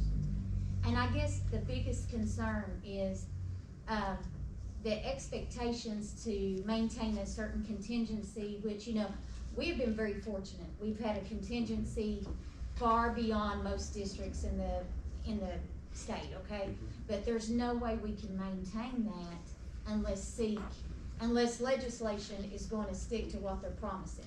Right. Because I think it's really easy to set aside the money and say you're going to fund it, but then when you add all these other hidden costs for everything else, then you're not really funding it. I don't think that it's any one certain group of people, whether it be the Republicans or the Democrats. I think that it's a matter of oversight. It's good to say on paper, yes, I'm going to do this, but following through and doing it. And I mean, as a district, well, I mean to put Jeannie on the spot, but over years, our dollars we have lost a lot of money because we are not getting funded at the level that we were promised that we're going to be. So I guess what I'm getting at is I feel like as a board member, if the legislation is going to promise to fund us at this percentage, that's what they need to do. Instead of halfway through the year, well, we changed our mind, we're not going to do that now. So Right. That's one of the things. I'm sorry. I will say this, there has been a lot of talk about increasing the SEEK funding. I know last year, before COVID hit, they had planned on one of the biggest SEEK increases in a long time. But because of, just downright worry about what's going to happen, because at that point in time, they were projecting, 20 million people are going to die from COVID, and the economy was going to be shut down forever.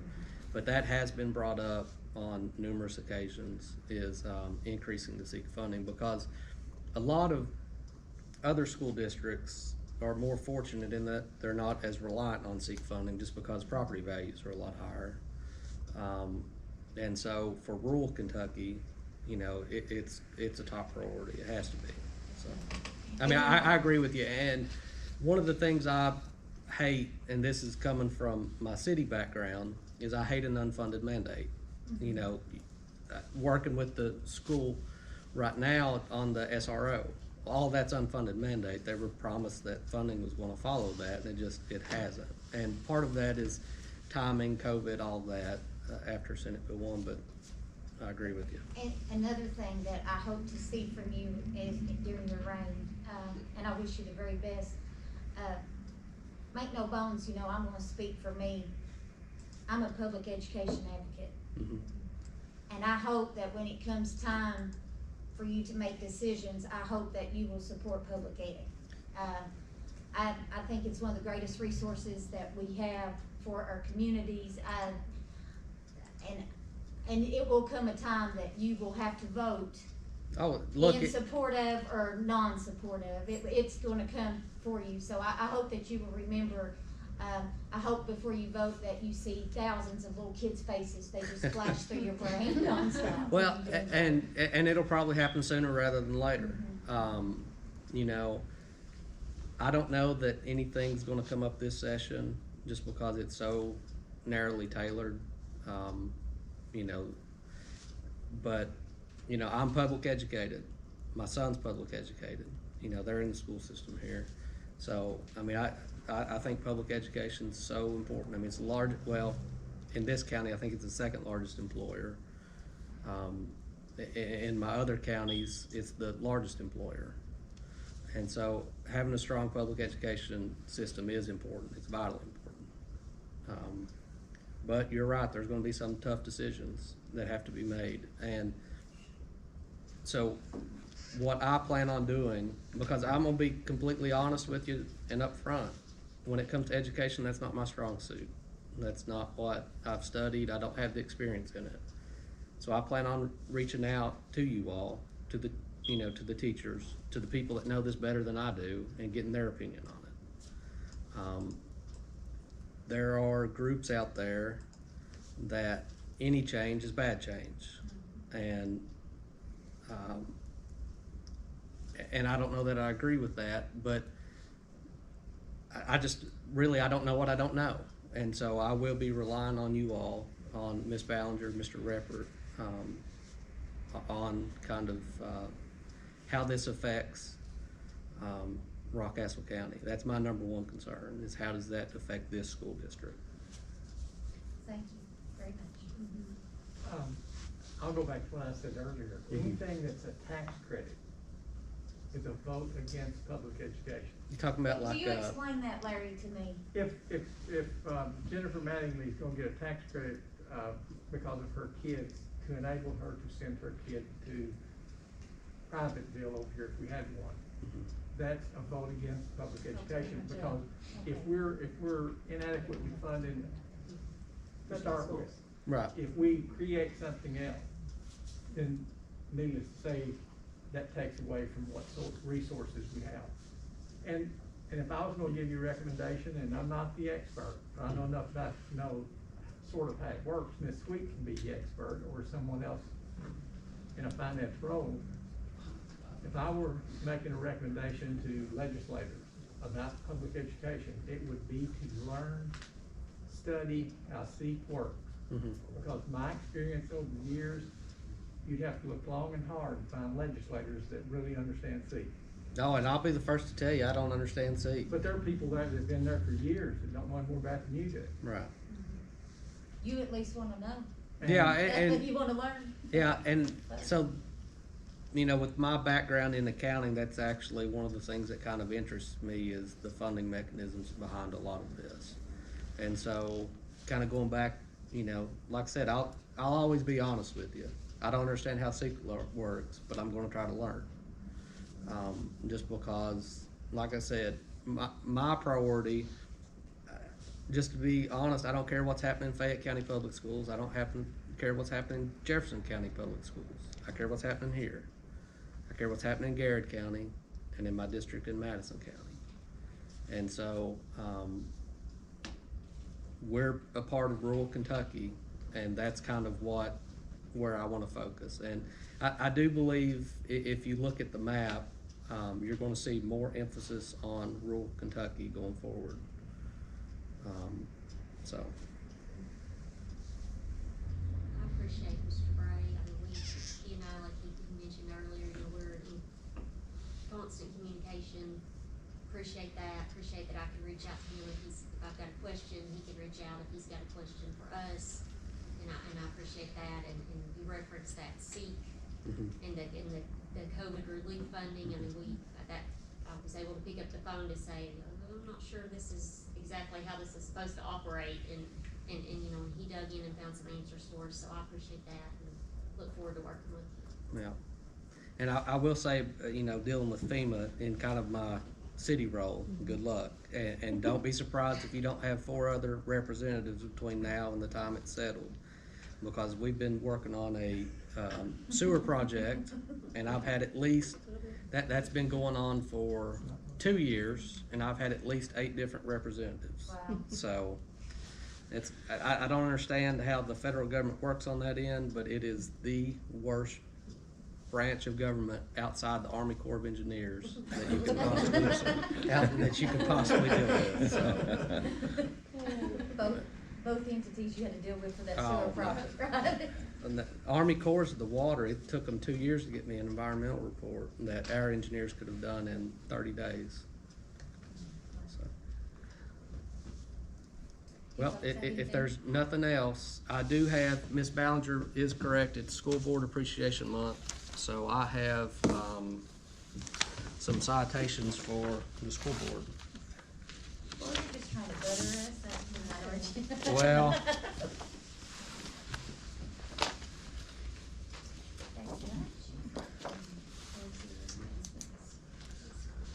We appreciate you coming. well, Yes. and that's the thing, Thank you. you don't know if you don't ever show up, if you don't ever reach out. Because if you just wait on people to call you, they ain't going to. So, but if you all don't have my cell phone number, I'm happy to give it to you. Of course, I forgot to bring my card. But seriously, feel free to reach out anytime on any issue.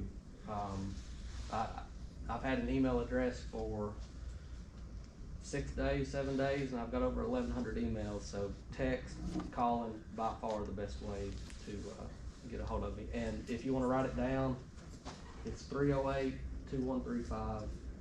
Like I said, anytime, text, call, whatever, so. Thank you. Thank you very much. We appreciate you coming, and we appreciate that, the fact that you, it's nice to know that we have someone that wants to listen to us. Yeah. It'll be even nicer if you take what we've said and do something to help us, but, you know, we understand. Right.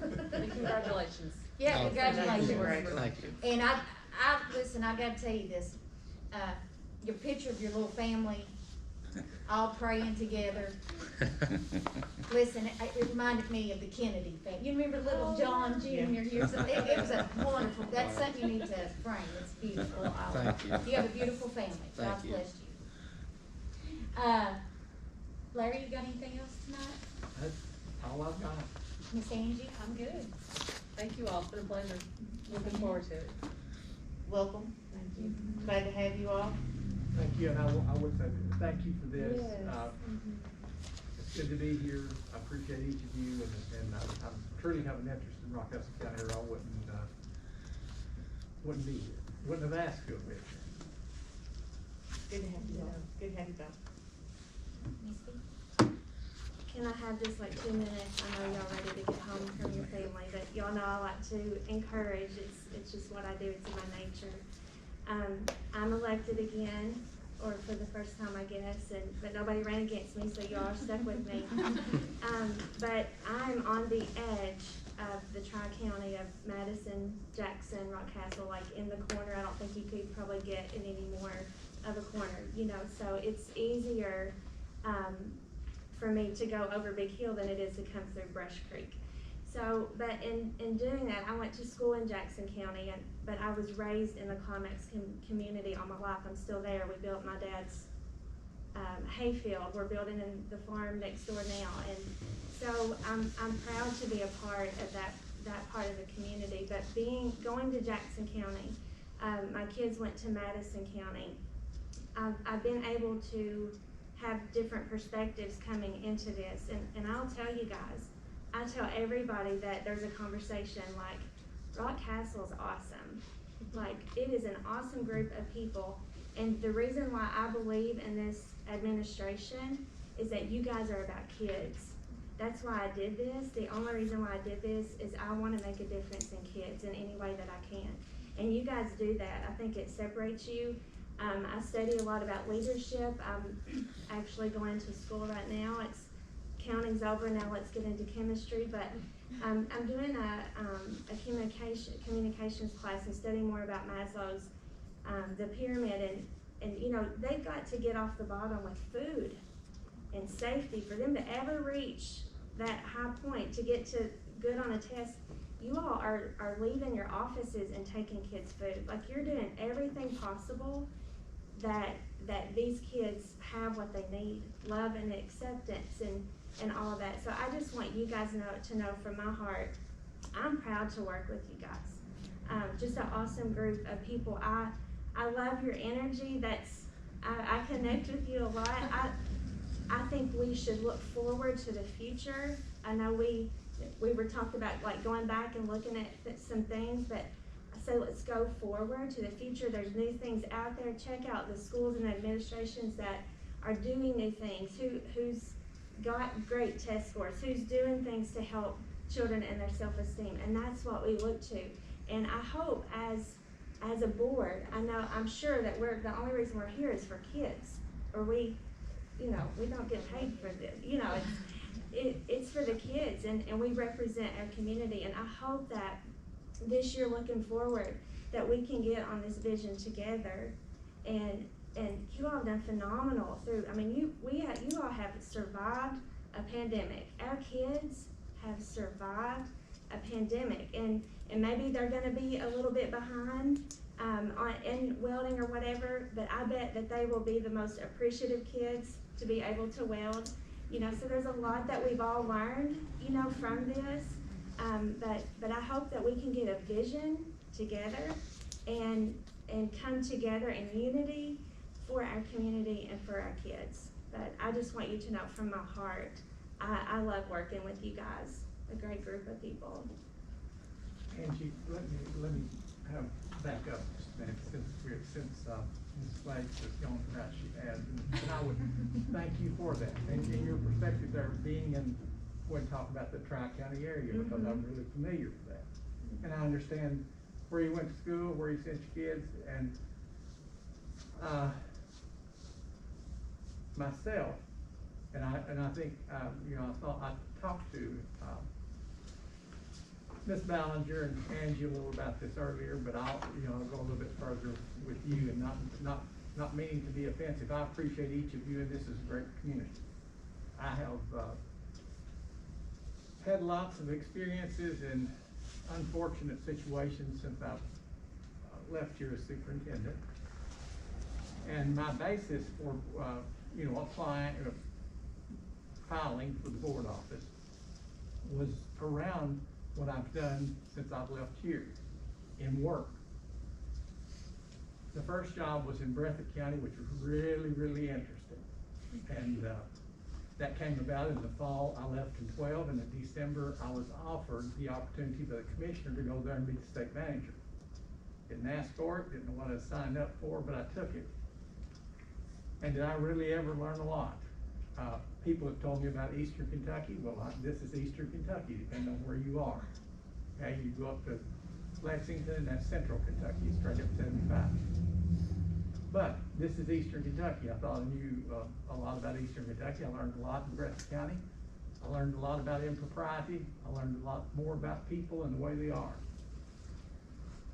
Glasgow was a different experience, totally different experience, but the vacancy was created by something that you wouldn't normally have. I'll just not bore you with the details. Great place, but human nature, behavior of people is still the same. Wherever you go, people are people.